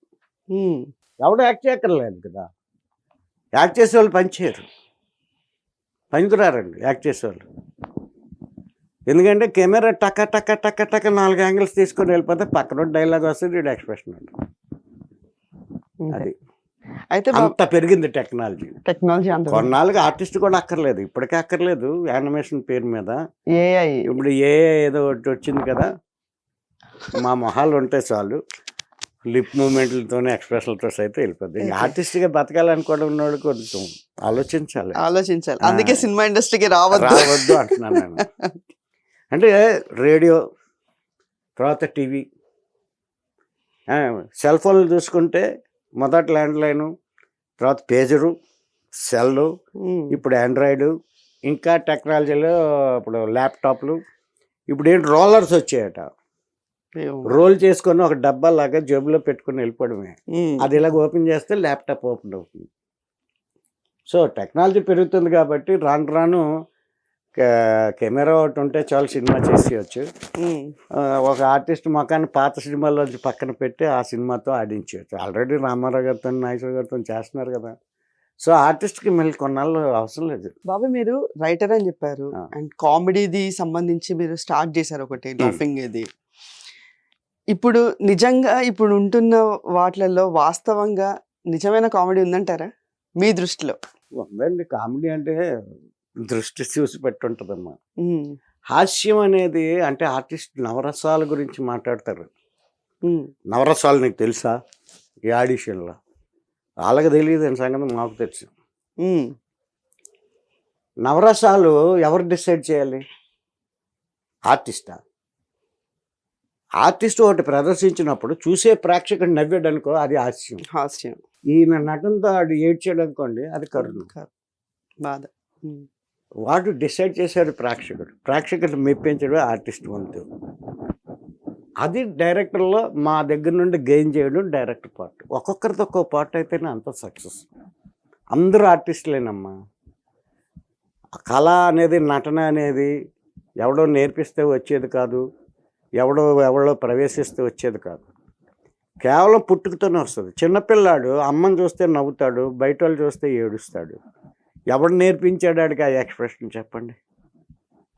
జన్మతః వచ్చిందే కదా. మనుషుల దాకా ఎందుకు, కుక్క పిల్ల వాండర్ కనబడితే ఆనందంగా బయటకు వెళ్తుంది, బయటోడు వస్తే బావు అని నడుస్తుంది. దానికి ఎవరు నేర్పించాడు ఎక్స్ప్రెషన్? జీవన విధానంలో మన వ్యవహార శైలి. కాకపోతే ఇక్కడ ఏమిట్రా అంటే మనది కాని పాత్ర, మనం కానటువంటి స్థాయి నుండి అది ఊహించుకొని పరకాయ ప్రవేశం చేసి అక్కడ మెప్పించగలగడమే నటన. ఆ నటన వచ్చినోడు టాలెంటెడ్. ఈరోజు కోటీశ్వరుడిని, ఇంకో సినిమాకి వచ్చేసరికి అడుక్కున్నాడిని, మరో సినిమాకి వచ్చేసరికి తాగుబోతు, ఇంకో సినిమాకి లో క్యాడర్ లేకపోతే హయ్యర్ క్యాడర్, మినిస్టర్, అన్ని క్యారెక్టర్లు వేయగలటటువంటి సత్తా, అన్ని క్యారెక్టర్లను ప్రవేశించగలిగేటటువంటి అదృష్టం కేవలం మా నటులకే ఉందమ్మా. ఇంకెవరికి లేదు. ఎవరు చెప్పండి? మీరు మీలాగా ప్రవర్తిస్తారు. ఇప్పుడు నేను నాలాగా ఉంటాను, రేపు కావాలనుకుంటే మీలాగా ప్రవర్తిస్తాను నేను. అది పరకాయ ప్రవేశం రావాలి. ఆ పరకాయ ప్రవేశం అన్నదే సాధన ద్వారా వస్తుంది. ఆ సాధన ప్రాక్టీస్ ఎవరికైతే లేదో ఆటోమేటిక్గా వాడు ఎక్కడ ఉండాలో అక్కడే ఉంటాడు. వీళ్ళందరూ కొత్త వాళ్ళు ఎందుకు వద్దంటానంటే, నేను ముందు మీ టాలెంట్ని, నీకు నువ్వు నటుడివా, నేను నటించగలను అనే ధైర్యం నీకు మొదట ఉంటే ఒక క్వశ్చన్ వేసుకో, నేను ఎందుకు నటుడిని అవ్వాలి అని ప్రశ్న వేసుకోండి. సమాధానం దొరకదు, ఎవరికీ దొరకదు. అది వాస్తవం. ఆ సమాధానం నిజంగా ఫిక్స్ చేయడం అనుకోండి, అంటే అక్కడే మన మైండ్ నెగిటివ్ పాజిటివ్ వర్కౌట్ ఉంటుంది ఎక్కువగా. నేను కీర్తి కోసం చేయాలి, అరే కీర్తి ఏం చేసుకుంటారా అంటారు, వెంటనే నెగిటివ్. ఓహో అది కాదా, అయితే ఇంకోటి మంచి డబ్బు సంపాదించాలి అంటే సినిమాలోకి వెళ్తే క్లిక్ అయిపోతావా, డబ్బు సంపాదించేస్తావా అంటుంది నెగిటివ్. వెంటనే ఓహో ఇది కాదు అనుకుంటాడు. ఎక్కడగా ఫిక్స్ చేసుకోండి ఎవరైనా సరే, ఎందుకు నేను నటుని కావాలనుకుంటున్నాను. కొన్ని ఫేమ్ కావాలనుకున్నా అది ఎక్కువ రోజులు ఉంటుందా? అదే కీర్తి. ఉండదు. అదే కీర్తి అదే కదా. మనిషి మూడింటికి వీక్నెస్ ఉంటాడమ్మా. కీర్తి, కాంత, కనకం, ఈ 3 వీక్నెస్లు ఉంటాయి మనిషిలో. కీర్తికి అలవాటు పడినోడికి కాంత ఉండదు, కనకం ఉండదు. ఎందుకంటే నమస్కారాలకు ఉన్న డబ్బులు పోగొడతాడు, అమ్మాయిల జోలికి వెళ్ళడు కీర్తి కోసం. కాంత ఉన్నోడికి ఈ పరశ్రీ వ్యామోహం మీద ఆస్తులు పోతాయి, వాడికి మంచి పేరు ఉండదు. కనకం ఉన్నోడికే ఈ కీర్తి, కాంత 2 ఉంటాయి. కానీ అదేటో కానీ కనకం వైపు కొంతమంది వెళ్తారు, కాంతకి అంతమంది అట్రాక్ట్ అవ్వరు, కీర్తికి ప్రతి ఒక్కటి అట్రాక్ట్ అవుతాడు. 90% కీర్తి. ఆ కీర్తికి అట్రాక్ట్ అయిన వాళ్ళే ముఖ్యమైన వాళ్ళు మా సినిమా రంగం వైపు వచ్చిన వాళ్ళు. చాలా ప్రమాదకరమైనటువంటి అది ప్లేస్. ప్లేస్. ఓకే. బాబాయ్ మీరు కామెడీ అంటే 'జబర్దస్త్'లో కూడా యాక్ట్ చేశారు కదా? 2 ఎపిసోడ్లు. అంటే అది నచ్చక మానేసారా? అంటే మన నచ్చగా కాదు కానీ అక్కడ తట్టుకోలేమమ్మా ఆ డామినేటింగ్ సిస్టమ్ని. ప్లస్ ఏంటంటే ఈ వయసులో ప్రతి ఒక్కరికి కాళ్ళకి నమస్కారం ఇవ్వండి, అంటే అవి మ్యాండేటరీ అంటారు అక్కడ? పబ్బం గడుపుకోవడం అంటాను. అంతే. అంటే ఇద్దరు ఉంటారు మనుషుల్లో, అంటే ఏటరేటు తత్వాలు వేదాలు చెప్తున్నాడు. ఇందాక చెప్పాను బాబాయిలో లాస్ట్ బాబా. తీసేస్తే బాబా, ఇట్లాంటి విషయాల్లో బాబా. ఇక్కడ ఇలాంటి విషయాల్లో బాబా. 2 రకాలు ఉంటారు మనుషుల్లో, బతక నేర్చిన వాళ్ళు, బతికించిన వచ్చిన వాళ్ళు. బతక నేర్చినోడు కాళ్ళ మీదనే పడతాడు, ఏమైనా చేస్తాడు, వాడి కాళ్ళు పట్టుకుని నొప్పులు వస్తున్నాయంటే పడతాడు, ఆఖరికి ఏ స్థాయికి వెళ్తాడంటే వీళ్ళ కళ్ళు ఎదురుకుండా వాళ్ళు ఎక్సర్సైజ్ బాడీ బిల్డింగ్ చేస్తున్నారు అనుకోండి, అమ్మమ్మమ్మమ్మ మీరు అంత కష్టపడకండి, మీరు పక్కన ఉండండి, మీ తరపున మేము చేస్తాం అంటారు. ఆ టైప్లో బతక నేర్చిన వాళ్ళు. బతికించిన వచ్చిన వాళ్ళు ఉంటారమ్మ, పాపం వీళ్ళు బాధపడుతున్నాడు రా, వీళ్ళకి ఏదైనా సాయం చేద్దాం రా అనుకున్న వాళ్ళు ఉంటారు. బతక నేర్చినోడు ఎప్పుడు బతుకు బాగానే ఉంటుంది, బతికించాలనుకునేవాడు కాస్త నష్టపోవాల్సి వస్తుంది. ఇప్పుడు ఇండస్ట్రీలో ఏది ఉండాలంటారు? బతక నేర్చడమే కావాలి. ఇండస్ట్రీలో బతక నేర్చడమే బతకనాల్చడమే కావాలి. ఓకే. వాళ్ళేనమ్మా, అంటే సోప్ వర్క్స్ అంటాం మేము. అంటే కనిపిస్తే మనిషికి షాంపూ నీళ్ళు సబ్బు నీళ్ళు వేసేస్తారు, జారి మీద పడిపోవాలి.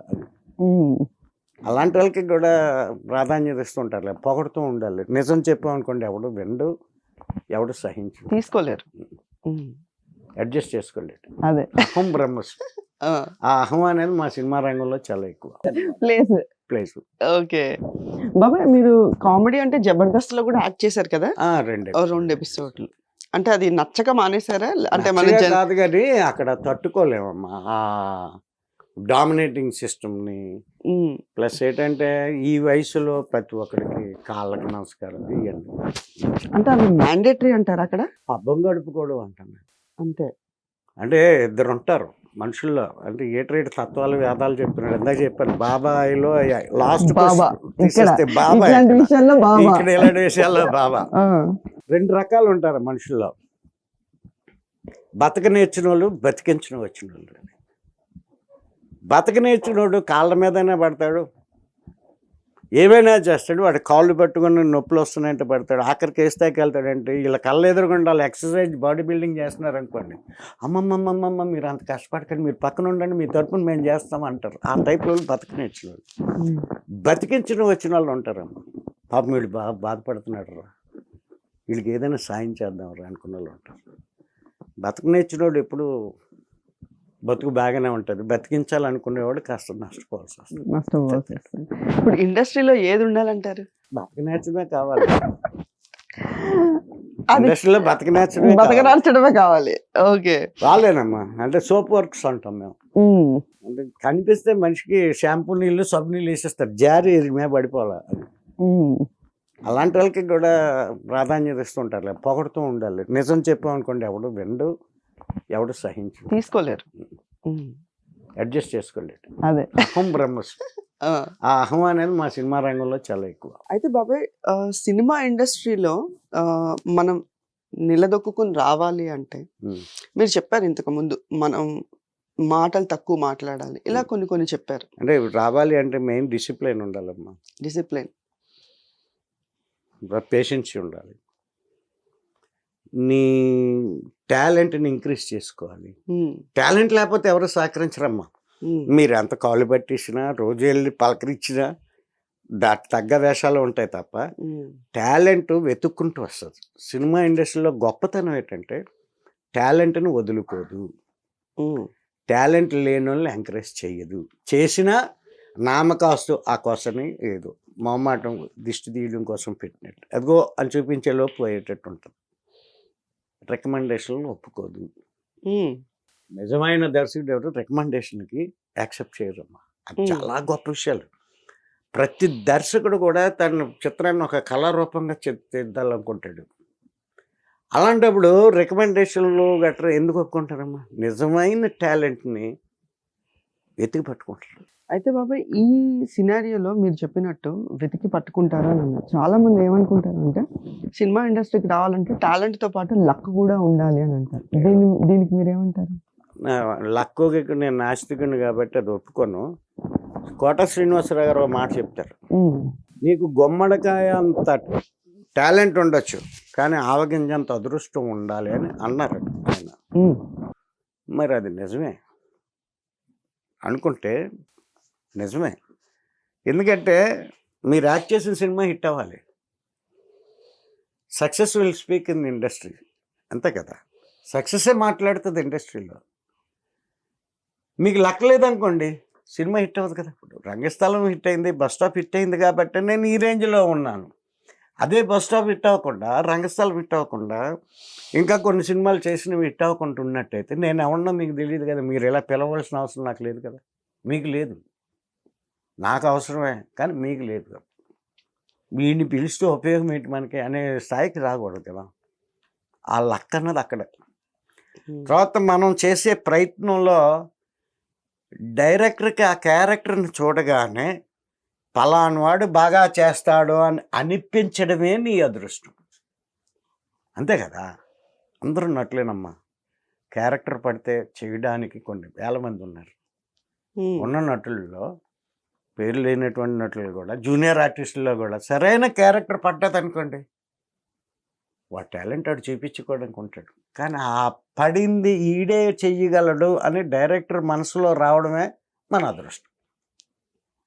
అది లక్ అంటే. అంటే ఇప్పుడు మీ దగ్గర చూసుకున్నట్లయితే మారుతి గారు ఈ క్యారెక్టర్కి ఈయన కరెక్ట్ అనే అవునండి. నేను మారుతి గారు ఆఫీస్కి వెళ్ళి వేషం అడగలేదు. అదే బస్ స్టాప్కి మల్లిక్ గారు పరిచయం, మా ఆకెల గోపాలకృష్ణ వల్ల మల్లిక్ గారు పరిచయం. ఆ పరిచయంలో ఆయన షూట్ చేస్తానడం, ఆ షూటింగ్కి నేను ఒప్పుకొని అప్పుడే చేయడం, అది చూసి ఆయన నన్ను పిలవడం. ఇది ఎక్కడ లక్క కాదా?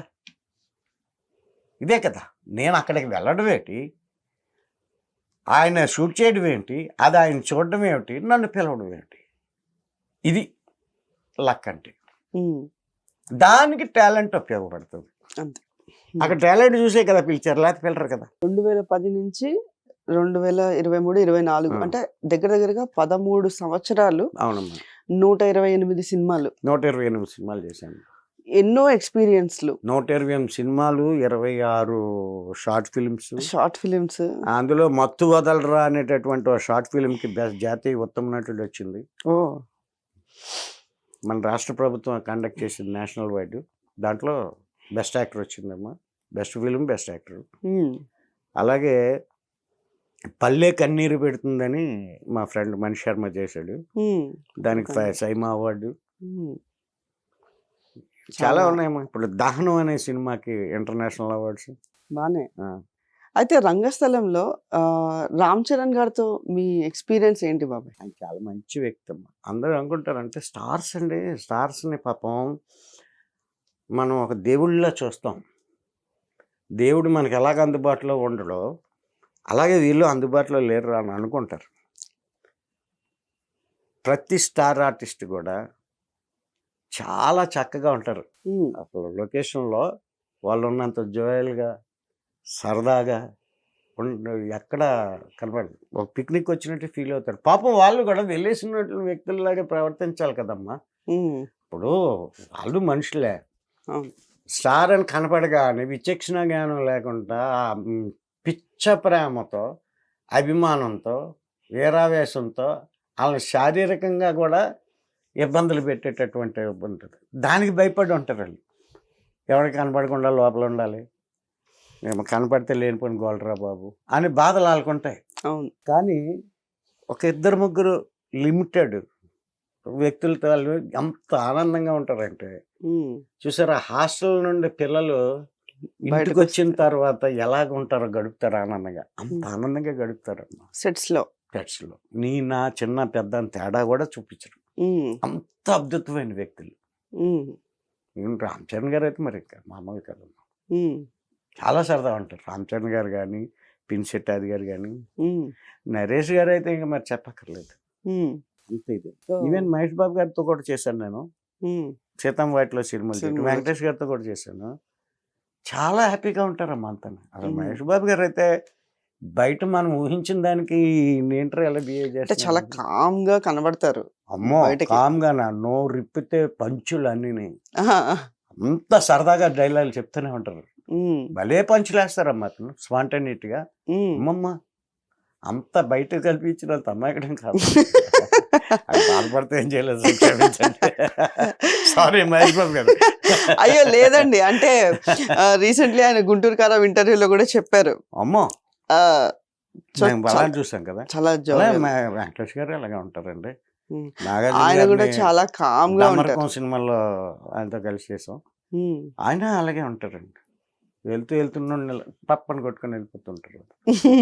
చాలా జోవియల్ గా ఉంటారు అయితే. చాలా అంటే బయట కనిపించే హీరోస్ అంటే వేరు. చెప్తున్నాం కదండి, మన దృష్టిలో అదే. సినిమా హీరోలు అంటే దేవుళ్ళతో సమానం, అందుబాటులో ఉండరు వీళ్ళు అనుకుంటారు. కానీ ఓన్లీ ఈ బౌన్సర్స్ వల్ల ప్రాబ్లం వస్తుంటది వాళ్ళకి. ఓకే. వాళ్ళ డ్యూటీలు చేస్తున్నారు పాపం. వాళ్ళ డ్యూటీ ఏంటి, ఆయన మీద ఏ ఇబ్బంది లేకుండా చూడడం. ఇక్కడికి వెళ్ళినోడు ఎవడ కూడా ఉంటాడు. ఎవడప్పుడు ఒక సీఎం ఛాంబర్లోకి వెళ్ళినోడు అందరూ టెర్రరిస్టులా కాదు కదా. మినిస్టర్లు కూడా వెళ్ళినా అది చెక్ చేస్తారు, బాంబ్ స్క్వాడ్ ఇదంతా. ఇదేంటి మేము మినిస్టర్లు మీ బాంబ్ స్క్వాడ్ చెక్ చేస్తున్నారు, మేమేం టెర్రరిస్టులు అంటే తప్పు కదా. అవును. అంచేత బౌన్సర్లు పాపం అందరిని అనుమానించాలి. వాళ్ళు ఏమైనా జరిగితే వాళ్ళకి ఎప్పటి నష్టం నుంచి కాదు. ఎటు నుంచి ఆ బౌన్సర్లు వెళ్ళనీయకుండా మ్యాక్సిమం ట్రై చేస్తారు కాబట్టి వాళ్ళని ఏం అనలేక ఎంత పొగరేటరా బాబు 10 మందిని అడ్డించాడు అని చెప్పేసి మాట్లాడుకుంటారు. అన్ని తప్పుడు అర్థాలమ్మా అది సినిమాల్లో అర్థం చేసుకోకపోవడం. అంతే. ఎవరి ప్రవర్తన అనుకుంటుంది. అయితే బాబాయ్ రంగస్థలం మూవీ చేస్తున్నప్పుడు ఫ్యామిలీలో మీ వైఫ్ కి కొంచెం హెల్త్ ఇష్యూస్ వచ్చాయి అని చెప్పేసి అప్పుడు హార్ట్ ప్రాబ్లం వచ్చింది ఆవిడకి. అది ఎలా So- మేనేజ్ చేశారు బాబాయ్ అప్పుడు? అంటే షూటింగ్ కంటిన్యూగా ఉండదు కదా. మేము 4-5 రోజులు డేట్స్ ఇచ్చేవారు. ఈ 4-5 రోజులు వైజాగ్లో ఉండేవాడిని నేను. అక్కడ నుంచి మా చెల్లి ఎవరినొక్కరిని పెట్టి, మా అత్తగారినో లేకపోతే ఎవరినో వాళ్ళు ఆవిడ గాబరి పెట్టి, అంటే నేనున్నది స్లమ్ ఏరియా, అంబేద్కర్ కాలనీ, పేరు అంబేద్కర్ కాలనీ. అంటే గవర్నమెంట్ వేకర్ సెక్షన్కి ఇచ్చినటువంటి క్వార్టర్స్లో 2 క్వార్టర్స్ నేను కొనుక్కొని కట్టించుకున్నాను. ఓకే. ఏదైనామ్మా అపార్ట్మెంట్ కల్చర్ కన్నా లోయర్ క్యాడర్లో ఉండేటటువంటి కల్చర్ గొప్ప కల్చర్. ఎందుకంటే మన కష్టం అంటే వాళ్ళ కష్టంగా భావించి చుట్టుపక్కల వాళ్ళందరూ కూడా సహకారాలు అందిస్తారు. అవును. అదే మీరు అపార్ట్మెంట్ కల్చరో లేకపోతే పాష్ కల్చరో పక్కోడు అడ్రస్ అడిగితేనే చెప్పలేని పరిస్థితులు వాళ్ళు అసలు పక్కింట్లో ఎవరు ఉంటారో కూడా చాలా మందికి తెలియదు. తెలియదు. కానీ అక్కడ ఏం కష్టం వచ్చినా 10 మంది కూడా అక్కడ ఉండి దానికి సంబంధించింది చూసి ఆవిడ బాగుపడినంత వరకు ఇచ్చేసుకొచ్చారు. అలా సాయం చేసుకొచ్చారమ్మా. అంటే షూటింగ్స్ పరంగా ఇటు సుకుమార్ షూటింగ్ గారు కానీ ఇటు వచ్చేటప్పుడు ఎవరు పక్కన ఏమి చెప్పేస్తే చాలు, ఎవరు ఉండేది కాదు. ఇబ్బంది పడలేదు. ఓకే. ఏముందండి, రాత్రి అక్కడ ఇంట్లో పడుకునే బదులు బస్సులో పడుకుంటే తెల్లారుజాము అక్కడ దిగుతాం. ఓకే. సో ఇప్పుడు అంతా సెటిల్డ్ వైజాగ్ లో బాగానే ఉంది. పిల్లలు పిల్లలు బాబు అమెరికాలో ఉంటున్నాడు, వాడు వెళ్ళి 8 ఏళ్ళు అయింది. ఉమ్, పాప వాళ్ళు మొన్న 2 years వరకు యూకేలో ఉండేవారమ్మా. మొన్న మనవాళ్ళు పాప అల్లుడు ఇప్పుడు ముంబైలో ఉంటున్నారు. వాళ్ళిద్దరు సాఫ్ట్వేర్, అల్లుడు పాప ఇద్దరు కూడా సో సాఫ్ట్వేర్. బాధ్యతలు తీరిపోయాయి. నాకేం లేవమ్మా, అంటే వాళ్ళు అక్కడ ఉన్నారని తీసుకోలేదా, లేకపోతే నాకు అసలు బాధ్యతలు లేవు. ఇప్పుడే కాదు, మొదటి నుండి బాధ్యతలు లేవు. అదేంటి? అలా గడిచిపోతుంటది, నాకు బయట తెలియదు. ఓకే. సో ఎక్కడ ఇబ్బంది జాతకరి ఇచ్చే ఎక్కడ ఇబ్బంది పడలేదు. ఈవేళ డబ్బులన్నీ అయిపోయి అనుకోండి, ఉమ్, ఎలా రా అని అనుకోండి, నేను ఆలోచించను, ఆ, పొద్దున్న అవే వస్తాయిలే అని. ధీమా. మరుసటి రోజు ఏదో రూపాన్ని, ఉమ్, అంటే అంతకు ముందు నేను ఎవరికైనా ఇచ్చున్నాడో, నేను సాయం చేసి ఉన్నాడో, సార్ మొన్న 5,000 ఇచ్చారు కదా మీరు, ఉమ్, ఇదిగోనండి అని చెప్పి తెచ్చి. అలా వచ్చేస్తాయి రీత్యా, ఆ, జాతక రీత్యా. కానీ ఏ రోజు మళ్ళీ అకౌంట్లో 1,000 రూపాయలకు మించి ఉండదు. అంటే ఎప్పుడు అంటే జాతకం అంతే. ఫ్యూచర్ గా ఎప్పుడు ఆలోచించలేదు బాబాయ్, అరే మనం ఇదేం సేవ్ చేయట్లేదు, ఏం ఉండట్లేదు అవసరం పడలేదమ్మా నాకు. ఇప్పటికి. ఒకటే పాలసీ అమ్మా, మా నాన్న నాకేం సంపాదించి ఇవ్వలేదు, నేను నా కుటుంబాన్ని చూసుకోలే, కష్టపడ్డాం కదా, నా స్టైల్లో నేను నా కుటుంబాన్ని చూసుకున్నాను. నా కొడుకు ఆడి స్టైల్లో ఆడి కుటుంబాన్ని చూసుకుంటాడు, చాలు, వాళ్ళు మనకేం ఇవ్వక్కర్లేదు. అంతే. నేను 10 కోట్లు సంపాదించిస్తే నా ఆస్తిని నాశనం చేసాడు మా బాబు. 20 కోట్లు ఉండేది, అనవసరం 10 కోట్లు నాశనం చేసాడు అనుకుంటాడు ఏ కొడుకైనా. ఏమి ఇవ్వకపోయినా అదే తిడతాడు, అన్నీ ఇచ్చినా అదే తిడతాడు. ఈరోజు కొడుకుల పరిస్థితి అదే అమ్మా. నోరు కట్టుకొని దాచి దాచి పిల్లల కోసం దాచి కూడబెడితే అనాథాశ్రాల్లో ఉండవలసినటువంటి పరిస్థితి ఏర్పడుతుంది ఈ రోజుల్లో. అవును. ఎవరి గురించి ఎవరు ఆలోచించాలి? అందుకే అంటారు, రేపటి శత్రువు నీ వృద్ధాప్యం. రేపటి శత్రువు ఎవరు అంటే కొడుకులో కూతురులో కాదు, వృద్ధాప్యం.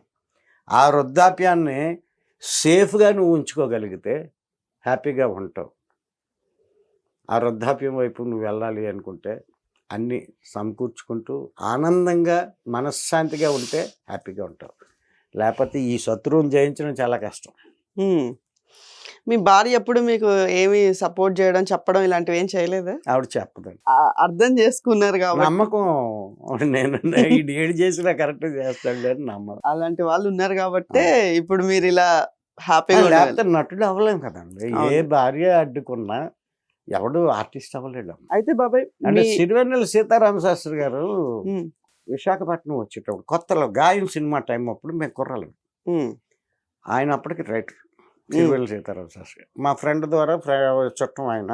ఉమ్, ఆయన ఒక ఊరికి కోరారు, బీచ్లో కూర్చోవాళ్ళు అందరుగా అనేసి. నేను అప్పుడు రిపోర్టర్ని. దానికే సార్ మన రిపోర్టర్ పర్వాలేదు రండి అని చెప్పి తీసుకెళ్ళి బీచ్లో కూర్చోబెడితే మా ఫ్రెండ్స్ చెప్పాను కదా మనిషి శర్మ కూడా ఆయన చెప్తే, రే ఇంకా మీకు పెళ్ళి అవ్వలేదు కదా. నా పెళ్ళి అవ్వలేదు, కొద్దిగా జాగ్రత్తగా ఉండంటారు నటులు మీరు. ఆ? ఉమ్, ఏంటి సార్ ఏంటి చెప్పండి అంటే, నేను అనకాపల్లిలో వర్క్ చేసేటప్పుడు పిఎన్డి డిపార్ట్మెంట్లో చేసేవాడు, పోస్టల్ అండ్ టెలిగ్రాఫ్ డిపార్ట్మెంట్లో. నాకు ఒక వీక్నెస్ ఉండేదిరా, రాత్రులు ఎప్పుడైనా సరే ఏదైనా ఆలోచన వస్తే గబుక్కుని లేచిపోయి ఒక పేపర్ రాస్తే మా ఆవిడ లేచి, ఎందుకు అలా పేపర్లో అర్ధరాత్రి అపరాత్రి పడుకో అనేవాడండి. ఇప్పుడు పడుకుంటే ప్రశాంతంగా లేపి ఏమంటే పలానా సినిమాకి పాట రాయండి అంటారు. చూసి ఎంత తేడా. సంపాదన రా అన్నాడు. మహానుభావుడు పైన ఉన్నాడని ఆయన పేరు వాడిని కాదు, ఇది జరిగినటువంటిది.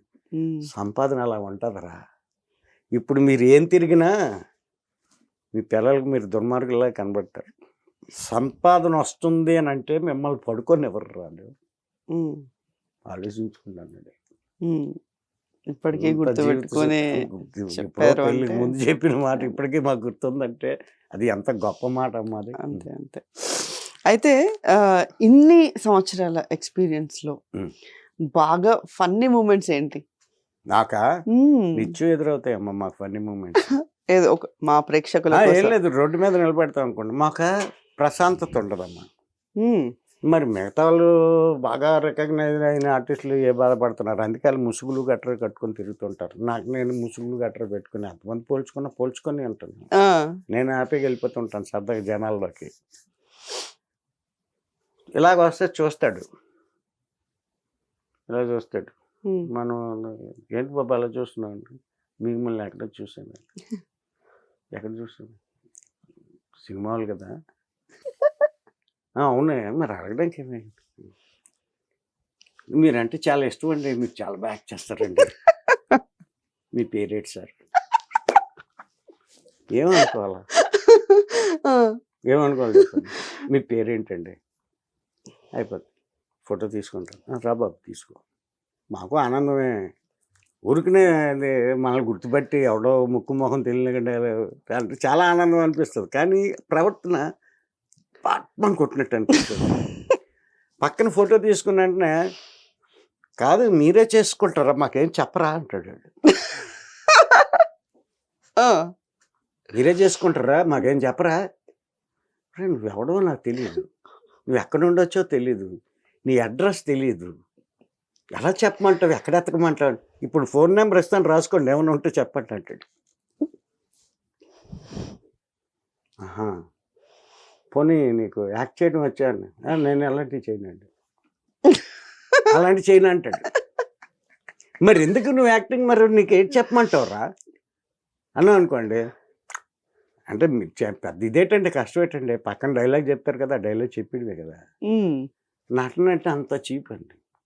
ఇది ఎలాగుంటే తెలిసినోడు వస్తాడు, బాబాయో మామయ్య ఎవడో, రే బాగుందిరా చూస్తున్నాను మీ సినిమాలు, మా వాడు పనికి మళ్ళీ ఎదవల్లా తిరుగుతున్నాడు, నీతో పాటు తీసుకుపోవచ్చు కదరా అంటాడు. ఏమనిపిస్తుందేమో మనకి. ఉమ్, అంటే ఇంతవరకు ఇటు పనికి మళ్ళీ వెళ్ళి బాగుపడ్డాడు వీటిని తీసుకెళ్ళి పనికి మళ్ళీ వాళ్ళందరికీ కేర్ ఆఫ్ అడ్రస్ సినిమా అని చెప్పడమా? ఇలాగా మనసు చివుకుమంటుంటుందమ్మా. ఉమ్. చాలా పొరపాటు కనబడితే ఎరా ఎక్కడికి వస్తావు, లేవా అక్కడ లేవేమిటి అయిపోయింది ఏంటి అంటాడు. అది ఏంటి శాడిజం అనుకోవాలా, లేకపోతే ఇంకా వెళ్తే అయిపోయినట్టే, ఇంకా ఆ, కనబడకూడదు. కనబడకూడదు. ఎక్కడ తిరుగుతున్నావు, అయిపోయింది అక్కడేం లేవా, అది ఎంత బాధ అనిపిస్తుంది. అంటే ఆ జరుగుతుంటాయమ్మా మాకు. ఇంకా వీడియో కాల్స్ చేసి చూపించడం ఇలాంటివి కూడా. వెంటనే ఫోన్ చేసి వాళ్ళ ఆవిడకి ఇస్తాడు. ఏ ఇప్పుడు ఆ సినిమాలో ఉన్నాడు కదా, ఏ సినిమాలో తెలియదు, మనం చూస్తుంటాం కదా, ఆ సినిమాలో ఉన్నాడు కదా, ఆయన ఉన్నాడు, ఒకసారి మాట్లాడు. ఎందుకు లేవయ్యా అంటే, మీరంటే పడి చచ్చిపోద్దండి బాబు, అమ్మ బాబోయ్ మీరంటే గొప్ప ఇష్టం అందుకే ఇస్తున్నాను అంటాడు. మన అభిమానం కదా అంటున్నాడు పాపం అని చెప్పేసి మనం ఏం చేస్తాం, హలో అనగానే మిమ్మల్ని ఎక్కడ చూశాను, సినిమాల్లో చూశాను, మీ పేరేటండి అంట. అభిమానం అభిమానం మళ్ళీ పాపం మీ ఫేస్ కి అభిమానులు, పేరుకి కాదుగా. సినిమా వల్ల అంటే ఒక అభిమానం, మా మనుషులు అనుకుంటారు. కొంతమంది అయితే ఫోటో అడిగా ఇంకో లేదు అని అన్నామంటే, పెద్ద ఇదిలాగా నువ్వేంటి, పెద్ద ఇదిలాగా నువ్వేం చిరంజీవి అనుకుంటున్నావు, మహేష్ బాబు అనుకుంటున్నావు, ఫోటో అడగని పోజు కొట్టడానికి రే చూడరెడ్డి వీడే, ఇంకా అంత దారుణమైన పరిస్థితి అన్ని అనిపిస్తాను. ఓకే, సినిమా అన్నట్లుగా. సో ఇప్పుడు ప్రెసెంట్ ఏం చేస్తున్నారు? నేను ఇప్పుడు ఒక 6 ప్రాజెక్టులు రన్ అవుతున్నాయమ్మా నాకు. అందులో 3 కంప్లీట్ అయిపోయి ఇంకో 3 షూటింగ్. మూవీస్ ఏనమ్మా. ఒక వెబ్ సిరీస్ చేస్తున్నాను, మన దేవకట్ట గారిది వెబ్ సిరీస్ ఒకటి 27, 28, 29 డేట్లు ఇచ్చారు, అది కన్ఫర్మ్. సో ఇంత జర్నీ చెప్పారు, ఫన్నీ ఇన్సిడెంట్స్ చెప్పారు, ఆనందం, బాధ, కష్టం, సుఖం అన్నీ ఉంటాయి. మరి ఈ ఫన్నీ మూమెంట్స్ లో బాధపడ్డ సిచ్యువేషన్స్ ఏమైనా ఉన్నాయా ఇండస్ట్రీకి వచ్చాక?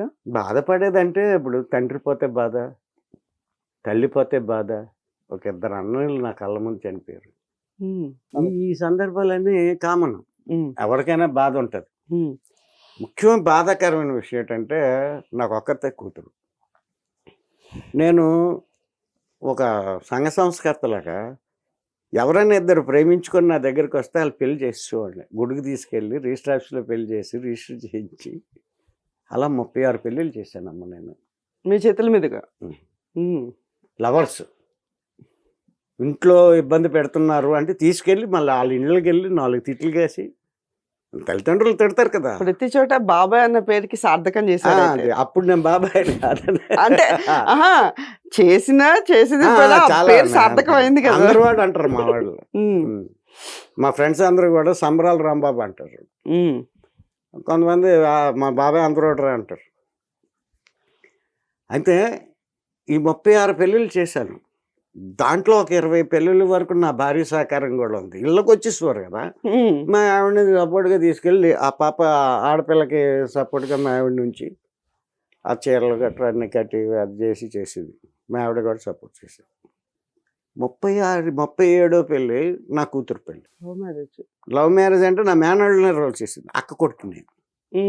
వీళ్ళు వచ్చారు, సరే చాలా కుటుంబంలో చాలా అడ్డంకులు, వాడు అది ఇది అని చెప్పేసరి నా కూతురికి నచ్చింది, నేను చేస్తాను, వస్తారండి లేకపోతే లేదు, కొద్దిగా మొండి తత్వం ఉన్నది. ఆ పెళ్ళికి ముహూర్తం పెట్టాం, వాడికి నాన్నమ్మ అమ్మమ్మ, మా అల్లుడికి అమ్మమ్మ, మా పెద్దమ్మ గారు చనిపోయారు. 5 రోజుల్లో పెళ్ళి ఉందని గారు చనిపోయారు. ఆడపిల్ల పెళ్ళి చేసేయచ్చు అన్నారు. సింహాచలం వెళ్ళి ఆ పంతులు గారిని అడిగి ఇవన్నీ అడిగిన తర్వాత ఆయన ఒక కండిషన్ పెట్టాడు, మీ ఇంటి పేరు వాళ్ళు ఎవరో కూడా అక్షంతలు వేయడానికి వీల్లేదు అని. ఏం చేస్తాం, పెళ్ళిలో అక్కడ మండపం అంటే దగ్గరికి వెళ్ళకూడదు, ఎవరిని ముట్టుకోకూడదు. కేవలం 5 రోజులే అయింది పెళ్ళి, చచ్చిపోయి ముందు ఇంకా పెదకరం కూడా వాళ్ళే. అప్పటికి అన్ని అడ్వాన్స్లు ఇచ్చి ఉన్నాం, 10 లక్షల వరకు. ఎలా అప్పుడు ఇలాగన్నారు, సరే అక్కడి నుండి మా ఆవిడ తిట్టడం మొదలుపెట్టిందండి నాకు. నువ్వు చేసిన ఎదవ పనుల వల్లే 32 పెళ్ళిళ్ళు, అంటే 32 రెళ్ళు, అక్కడ 72, ఇక్కడ 72, ఇటుపక్క 72, ఇటుపక్క 72, అక్షంతలు వేయలేదు కదా, 144 సెక్షన్ అంతే కదా, 144. అందుకే నీ కూతురికి ఈ పరిస్థితి ఏర్పడింది మనకి. అక్షంతలు వేయలేదమ్మా నేను. ఇంకా అది అంత బాధాకరణం జీవితంలో. అది ఇప్పుడు తలుచుకున్న కళ్ళ నీరు వస్తుంది. అది అంతకు మించిన బాధాకరమైన విషయం ఇంకోటి లేదు. పోయిన వాళ్ళు పోతుంటారు, వచ్చిన వాళ్ళు వస్తుంటారు. అది ఇదైతే జీవితాంతం గుర్తుంటుంది. ఇంతకు మించి బాధాకరం ఎప్పుడు లేదమ్మా నాకు. అంటే సాధారణంగా బయట ఇండస్ట్రీలోనో లేకపోతే ఎక్కడైనా జరిగినా పెద్ద పెయిన్గా అనిపించేది కాదేమో. ఇండస్ట్రీలో కాదు ఉన్నప్పుడు, నేను ఇండస్ట్రీలో లేనప్పుడు. అసలు చెప్తున్నా, జనరల్గా ఇన్న జర్నీలో బయట ఎక్కడైనా జరిగినా పెద్ద పెయిన్ అనిపించేది కాదు. కానీ నా కూతురు, సొంత కూతురు అయ్యేటప్పటికి అది అంత బాధ అనిపిస్తుంది. అంటే ఇప్పటి వరకు నవ్వుతూ మాట్లాడి ఒకసారి అలా చెప్పేటప్పటికి మార్చిస్తాం మీరు తీసుకెళ్ళిపోయారు. Sorry for that. అంటే ఆ రోజు నేను బాధపడిన దానికన్నా మా ఆవిడ పడిన బాధ. అంటే మీకుంది కాబట్టి ఆవిడకి కూడా వస్తుంది కాబట్టి Definitely గా. ఇద్దరు మనం దాచుకోగలం, వాళ్ళు దాచుకోలేరు కదా. అది. సో అది అప్పుడు మీ కూతురు కూడా ఇంకేం అనలేకపోయింది. ఏం చేస్తుంది పాపం? ఇష్టమైన వాడిని చేసుకున్నానన్న ఆనందం పడాలో, ఇటు కన్న తల్లిదండ్రులు లక్ష్యంతలేదని అదో బ్యాడ్ ఇన్సిడెంట్ నాకు. పర్సనల్ లైఫ్ లో అది. ఇంకా ఇండస్ట్రీకి వచ్చేటప్పటికి ఇవన్నీ పెద్ద ఏం ఏం లేవమ్మా అనిపించలేవు. అసలు. ఇప్పుడైతే నేను కొంచెం అన్నీ వదిలేసిన అంటే 2 రకాలు ఉన్నారు, సన్యాసి, సన్నాసి. There is lot of difference between సన్యాసి అండ్ సన్నాసి. అవును. సన్యాసి అంటే అందరినీ వదిలేసినవాడు సన్యాసి, అందరూ వదిలేసినవాడు సన్నాసి.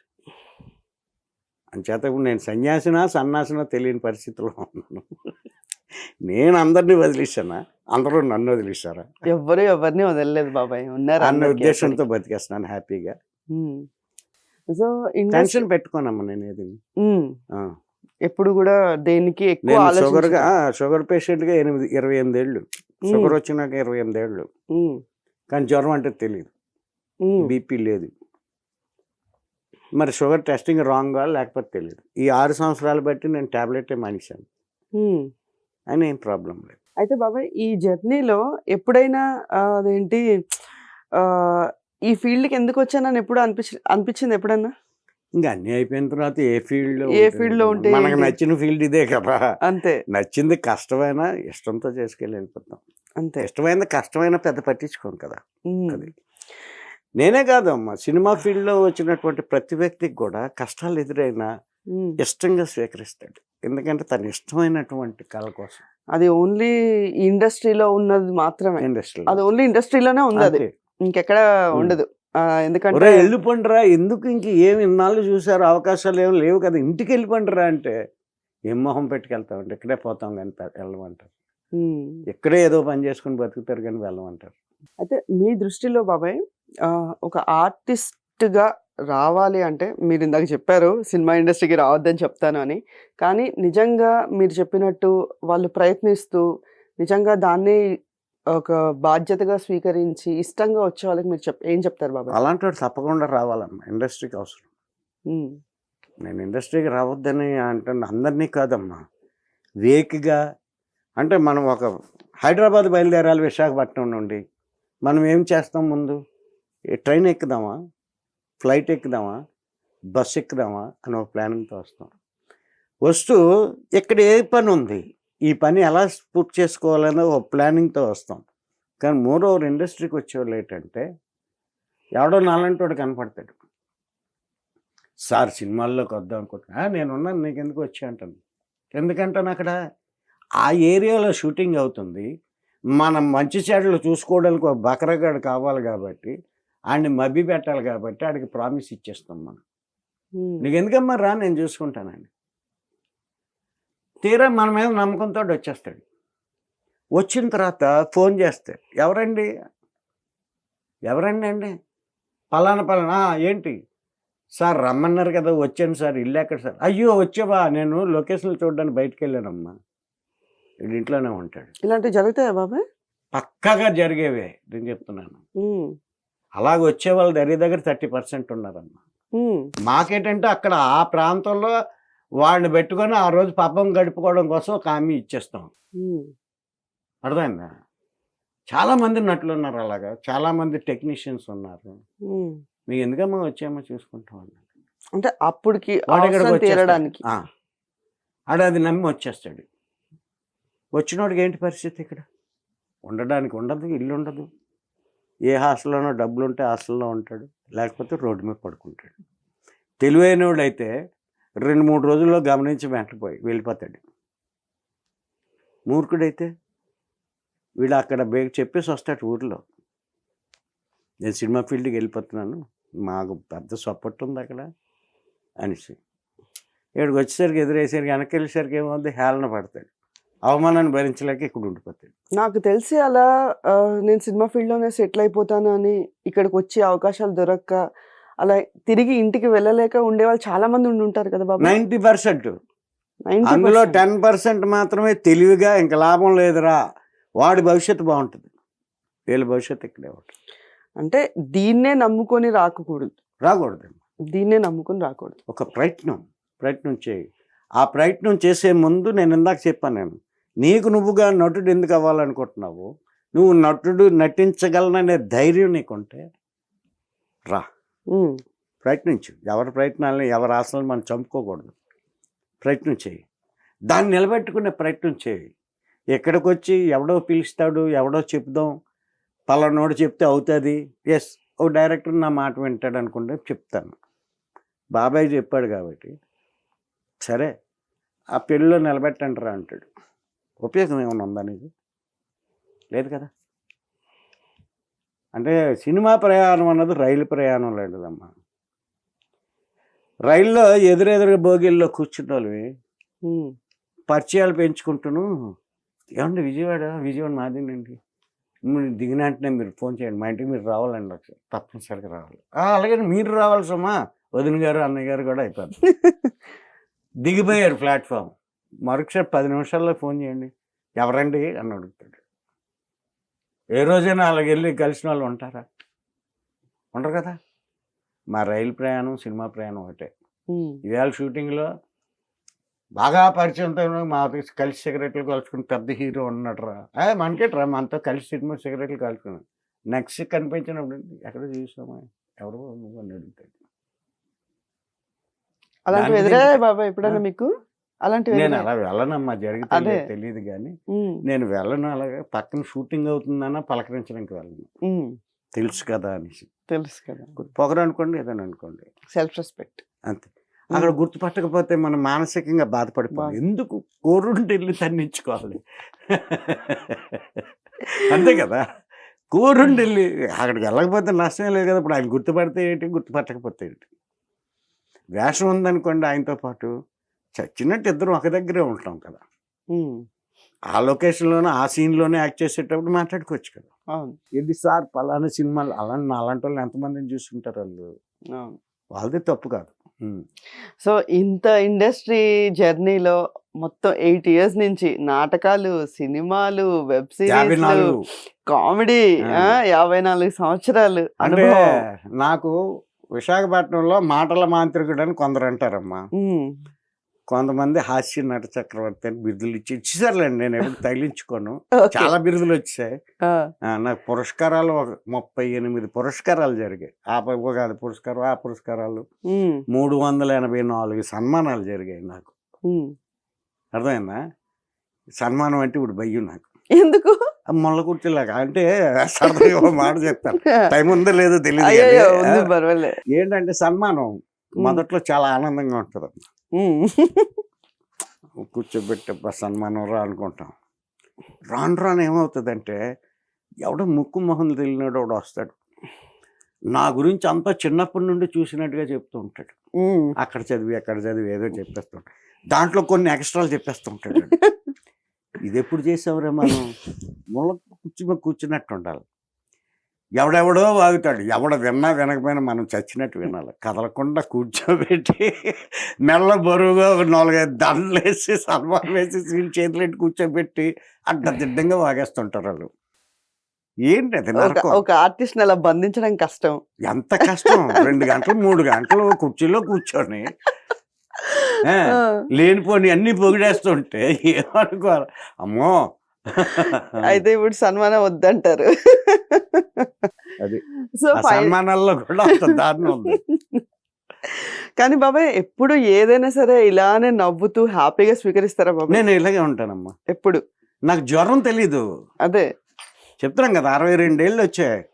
నాకు జ్వరం అన్న తెలీదు, సిమ్టమ్స్ తెలీదు. షుగర్ కూడా అది ఉందో లేదో నాకు తెలీదు. కానీ 28 ఏళ్ళు నా చేత ఆడించారు మందులు. అయ్యో. అంటే వారసత్వం అన్నారు. మా మదర్కి ఉంది, నీకు వచ్చింది అన్నారు. ఒప్పుకున్నాను. మరి దానికి లింక్ ఉన్న బీపీ నాకు రాలేదు. ఏం చేయాలో నాకు అర్థం కాదు ఇప్పటికి. అందుకనే ఇప్పుడు నేను డాక్టర్ల దగ్గర కూడా వెళ్ళనమ్మా. అంటిల్ అన్లెస్ కిందటి సంవత్సరం ఒకసారి హాస్పిటల్కి వెళ్ళాను నేను. అది ఏమైందంటే సెగ్గట్లు లేచిపోయాయి బాడీలో. ఆ సెగ్గట్లు ఆపరేషన్ చేయండి. 6 సెగ్గట్లు ఒకసారి, ఈ సంఖ్యలో 4, ఈ సంఖ్యలో 4. ఇవి ఆపరేషన్ చేయాలి, ఇంకా తప్పదు. చాలా భరించలేని పెయిన్లో ఆపరేషన్ చేసినప్పుడు 3 రోజులు హాస్పిటల్లో ఉన్నాను. అంతే నా జీవితంలో 3 రోజులు ఆపరేషన్ అంతే. అంతకు మించి ఎప్పుడు హాస్పిటల్కి వెళ్ళడం, లేని హాస్పిటల్లో ఉండడం. షుగర్ కూడా టెస్టింగ్కి ఎప్పుడు వెళ్ళేవాడిని కాదు నేను. మొదట టెస్టింగ్కి బ్లడ్ తీసుకొని టెస్ట్ చేసి నీకు షుగర్ ఉందన్నారు అంతే. తర్వాత కాంచి నేను బాడీ కండిషన్ బట్టి నా షుగర్ రీడింగ్ ఏంటన్నది వెళ్ళే ముందు చెప్పేవాడిని అడిగి. అంతే వచ్చేది. అండ్ అబ్జర్వేషన్, ఒక నటుడికి ఉండవలసిన అబ్జర్వేషన్ నాకు పూర్తిగా ఉందని నమ్మకం నాకు.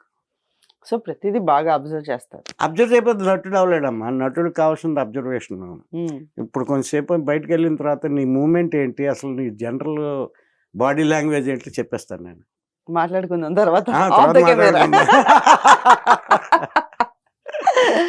సో బాబాయ్ మొత్తం ఇంత జర్నీలో ఎన్నో చూసేశారు. సో ఫైనల్ గా అంటే జీవితంలోనా సినిమాలోనా? 2 రకాలుగా బాబాయ్. ఎందుకంటే జీవితంలో నుంచే వచ్చింది సినిమాలో కదా. నేను చూసిన తక్కువేనమ్మా. అదే అంటే ఎక్కడో చోట ఏదో మనం ఒకటి గొప్పవాళ్ళని నేర్చుకునే ఉంటారు అనుకోకూడదు. కదా బాబాయ్. ఎదుటోడు చెప్పాలి ఇటు గొప్పడని. మనం మనంతటా నేను గొప్ప నటుంటారని అనుకోడు కాదు. ఇటు మంచి నటుంటారని అవతలోడు చెప్పాలి. సో ఇప్పుడు ఫ్యూచర్ ఏంటి బాబాయ్? ఫ్యూచర్ ప్లాన్స్ ఏమైనా ఉన్నాయా? Let it go like this. Every అంతే. Day is bonus for me. అంతే. ప్రతిరోజు ఈ రోజు బోనస్ రా అనుకుంటాను. సాగిన బోనస్ వచ్చినంత వరకు తీసుకుంటాను. పేమెంట్లు ఆగిపోయిన తర్వాత పోతాను. అంతే. ఓపిక ఉన్నంత వరకు. అంతే. ఓపిక అయితే తిరగలేదు. మా నాన్నగారు 96 years గ్యారంటీ. ఆ జీనే నాది. ఆయనకి తలపనలేదు. ఆయనకి ఏ రోజు జ్వరం అంటే తెలియదు, ఏ రోజు హాస్పిటల్కి వెళ్ళలేదు ఆయనను. 96 years దాకా బ్రతికారు. అది కూడా యాక్సిడెంటల్గా బాత్రూంలో పడిపోవడం వల్ల, ఆ వెస్ట్రన్ టాయిలెట్ వల్ల ఇక్కడ బ్రేక్ అయిపోయి నరాలు చిట్లిపోయి చనిపోయారు ఆయన. 15 రోజులు కోమాలో ఉండి. అంతకు మించి ఎప్పుడు హాస్పిటల్లో లేరు. ఆ జీన్సే నాకు. సేమ్ ఆయనలాగే ఆరోగ్య రీత్యా. నాకెందుకు బెంగ. ఉంటాను 96, కానీ అంతకాలం బతకూడదు అంటాను నేను. అంతేనా? ఎందుకండి బాబాయ్? ఎందుకంటే మేము అనుభవించామా. అరే మా నాన్న ఇంటి దగ్గర చూస్తాడు, ఏంటి మీ నాన్న ఇంకా బతుకున్నాడా అని అడిగారు. అయ్యో.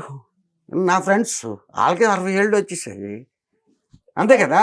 మీ నాన్న ఇంకా ఉన్నాడురా అని అనమాట.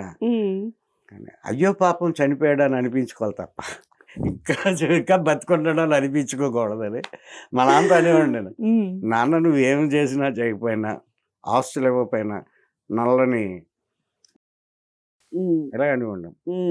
ఐసీయూ డబ్బులు ఇవ్వకపోయినా ఏంటి ఎలా బతకాలో నేర్పించావు నువ్వు. నీ అంతకాలం బతకూడదని అర్థమైపోయింది మన.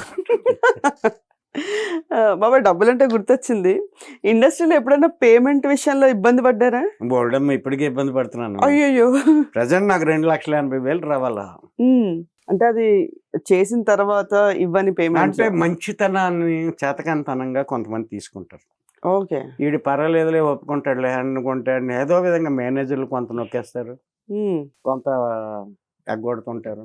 జరుగుతుంటాయమ్మా అన్నీ. మరి తప్పదు. నాకేంటంటే ఆ వేషం వచ్చింది కదా, ఇవాళ ఖాళీగా ఇంటి దగ్గర పడుకునే బదులు వేషం చేసి వచ్చాం, సరదాగా గడిపేసి వచ్చాం 10 మందితో. అలాగే టేక్ ఇట్ ఈజీగా తీసుకుంటాం. ఇచ్చినోడు అదృష్టం, ఇచ్చినోడు ధర్మాత్ముడు, ఇవ్వలేనోడు దొరకదు. అయితే బాబాయ్ సినిమాలో యాక్ట్ చేసిన తర్వాత కొన్ని ఎడిటింగ్ లో పోయిన సీన్స్ అట్లా ఏమైనా ఉన్నాయా? చాలా జరుగుతాయి వాటికి పేమెంట్స్ వస్తాయి ఇచ్చేస్తాడు. ఇచ్చేస్తారు. ఓకే, దానికి సంబంధం లేదు. సో ఫైనల్లీ బ్యూటిఫుల్ ఇది జర్నీ నాకే కాదండి, డబ్బులు వ్యవహారం పెద్ద పెద్ద ఆర్టిస్టులకు కూడా జరుగుతూ మా ఉంటాయి. ఫీల్డ్ అది కామన్. కృష్ణ గారు అయితే ఫైల్ మెయింటైన్ చేసేవారు. రావాల్సినవి. రామాప్రభ గారు అయితే అన్నీ కూడా ఒక పెద్ద ఇది కట్టి దాని మీద అంటి ఇచ్చేదట పోయిన చెక్స్ అన్ని కూడా. రమాప్రభ గారు ఆవిడ ఇంటర్వ్యూలో చెప్తాను విన్నాను నేను. ఓకే. సో ఫైనల్ గా ఇప్పుడు 6 ప్రాజెక్ట్స్ ఉన్నాయి, అవి చేస్తున్నారు మూవీస్. అవునమ్మా. సో ఇంకా నెక్స్ట్ ఇంకా వెబ్ సిరీస్లు సీరియల్స్ ఇవన్నీ ఏం లేదు. వెబ్ సిరీస్ అదే ఒక వెబ్ సిరీస్. ఇంకా సీరియల్స్ లో వాటిలో ఏం లేదు. సీరియల్స్ చేయట్లేదమ్మా. సో పెద్దగా ఇలా వీళ్ళతో చేయాలి వాళ్ళతో చేయాలని ఏం లేదు. ఏం లేదండి, నాకు ఎవరైనా అవకాశం ఎవరైనా వచ్చిందా ఒకటే. చేస్తా. ఎవరైనా ఫోన్ చేస్తే హీరో ఎవడని కూడా అడగను. హీరో ఎవరైనా అడగను నేను నా first. క్యారెక్టర్ ఉందా చేస్తా. నా క్యారెక్టర్ ఏంటి, ఉమ్, ఓకే, ఎన్ని రోజులు కావాలి, ఉమ్, డైరెక్టర్ ఎవరు, కొత్త అయినా ఆయన చూస్తాను, ఏముండదమ్మా. ఉమ్, క్యారెక్టర్ ఏంటి, ఇది అడ్వాన్స్ కూడా అడగను నేను. ఉమ్, అడ్వాన్స్ ఇవ్వండి, అసలు అలాంటి హెరాస్మెంట్ ఉండదు. ఉమ్. అందుకే ఎగ్గొట్టేస్తున్నారు. వెళ్ళామా చేయమా ఆ. చేసామా వచ్చేసి వెళ్ళామా చేసామా ఎప్పుడు గట్టిగా- డైరెక్టర్ని మెప్పించామా, అది మెయిన్. ఇంకొకటి వస్తుంది అలా చేయడం. అంతే. సో ఎప్పుడు నాతో చేసిన డైరెక్టర్ ఎవరు రెండో సినిమా లేకుండా చేయలేదు. ఉమ్, అది నిలబెట్టుకున్నాను చాలా. అంతే అంతే, అదే నిలబెట్టుకోవాలంటాను నేను. ఇండస్ట్రీలో మెయిన్ అది అవునమ్మా. యాటిట్యూడ్, యాటిట్యూడ్ ఉండాలి. డిసిప్లిన్. యాటిట్యూడ్ అంటే self-respect. మళ్ళీ ఓవర్ యాటిట్యూడ్ అయితే కష్టం. అదే డేంజర్. Attitude is danger. సరే ఇన్ని నాటకాలు చేశారు కదా, ఒక డైలాగ్ ఏదన్నా అమ్మో ఇప్పుడే ఒక్కటి చిన్నది ఇప్పుడు ఒక సినిమాలో నటించమంటే కష్టంగానే సినిమాలో అదేనా సార్, నాకు ఒకసారి డైలాగ్ డబ్బింగ్ దాకా గుర్తుండిపోద్ది. రిటైర్డ్ ఎంప్లాయీ పిల్లలు చూడకపోవడం వల్ల ఆత్మహత్య చేసుకోవాలనుకుంటాడు. హౌస్ ఓనర్ వచ్చి తప్పురా అంటాడు. లేదు చేయన్నారు. మనిషి జీవితాన్ని 7 దశలుగా విభజిస్తే మొదటి దశ అప్పుడే పుట్టిన పాప. కళ్ళుంటాయి కనిపించు, చెవులుంటాయి వినిపించు, నోరు ఉంటుంది పళ్ళు ఉండవు, పదార్థాలు నమ్మలేడు, కాళ్ళు ఉంటాయి నడవలేడు, చేతులు ఉంటాయి పని చేయలేడు, మలమూత్రాలన్నీ మంచం మీదే జరిగిపోతాయి. అయ్యా ఈ దశలోనే తల్లిదండ్రులు నమ్మకమైన సేవకులుగా మారి వాళ్ళను పెంచి పెద్ద చేసి రెండో దశకు తీసుకుపోతారు. రెండో దశ స్కూల్ విద్యార్థి. ఎక్కడా తల్లిదండ్రులు వాళ్ళకి ఎదురైనటువంటి కష్టాలని ఇష్టాలుగా చేసుకుంటూ పిల్లల భవిష్యత్తు గురించి కలలుగంటూ మూడో దశకు తీసుకుపోతారు. మూడో దశ కాలేజీ విద్యార్థి.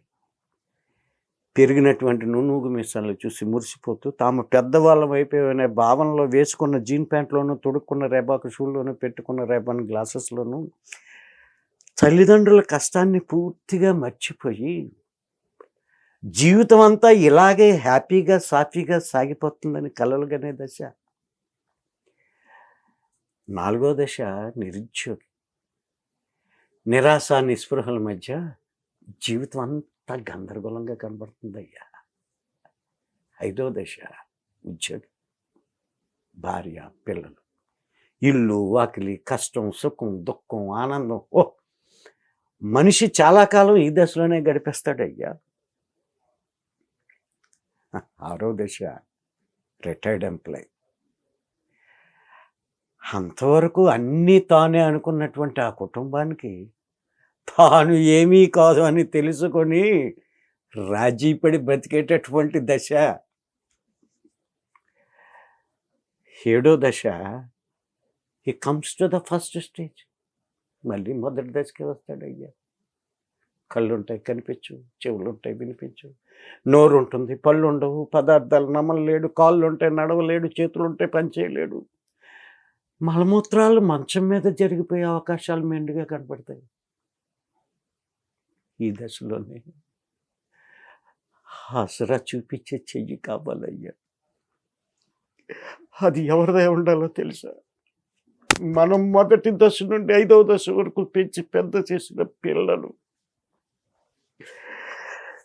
నమ్మకమైన తల్లిదండ్రులుగా మారి మనల్ని సాకాలయ్యా. అది లేనప్పుడు మనిషి 7వ దశ కోసం ఆశపడకూడదు. 6వ దశలోనే ఆగిపోవాలి. 6వ దశలోనే ఆగిపోవాలి. 6వ దశలోనే ఆగిపోవాలయ్యా.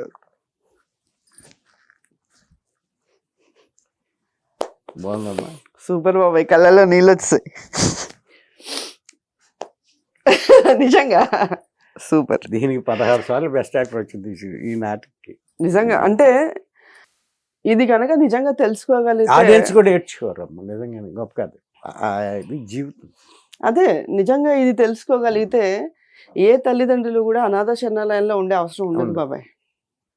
ఇప్పుడున్న సిచ్యువేషన్ లో ఏ కోడలు అత్తమామల్ని అనాథాశ్రమానికి కానీ ఏ పిల్లలు తల్లిదండ్రులు అనాథాశ్రమాలకి పంపించే అవసరం నిజంగా ఇది తెలుసుకోగలిగితే ఉండదు. నిజమే కదా, అవసరం.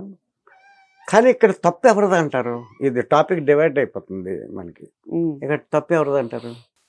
ఇద్దరిది ఉంటుంది బాబాయ్. ఎవరికి వాళ్ళు అర్థం చేసుకోలేక నేను గొప్ప అని ఈగోయిజాలకు వెళ్ళిపోవడం వల్ల జరిగేటటువంటి ఇదిలో ఇద్దరిదే ఉంటుంది బాబాయ్. అనాథాశ్రమంలో ఉన్న వృద్ధుడికి సింగల్గా ఉన్న నాకు తేడా ఏముందమ్మా? చెప్పు నువ్వు, తేడా ఏమైనా ఉందా? లేదు కదా. ఈరోజు పిల్లల్ని తల్లిదండ్రులు కంటున్నారు. ఎవరైనా పిల్లల దగ్గర ఉంటున్నారా? లేదే. నాకే చూసుకో, ఇంగ్లాండ్లో, లండన్లో ఒకడు ఉన్నాడు, అమెరికాలో ఒకడు ఉన్నాడు. ఇంకెవరైనా మిగిలేరు పిల్లల గురించి ఎందుకు ఆశపడాలి? మా ఇద్దరం అనాథల్లా బతుకుతున్నాంగా. బాధ్యతలు దీని మీద మా ఆవిడ అక్కడ ఉంది, నేను ఇక్కడ ఉన్నాను. నాకు వృద్ధాశ్రమంలో ఉన్న తండ్రికి తేడా ఏముంది? లేదు కదా. అర్థం చేసుకోగలిగితే ప్రతి ఒక్కరు హ్యాపీగా ఉంటారు. ఈరోజు పరిస్థితులు అలాగ ఉన్నాయి. ఎవరిని తప్పు పట్టడానికి వీలు లేదు.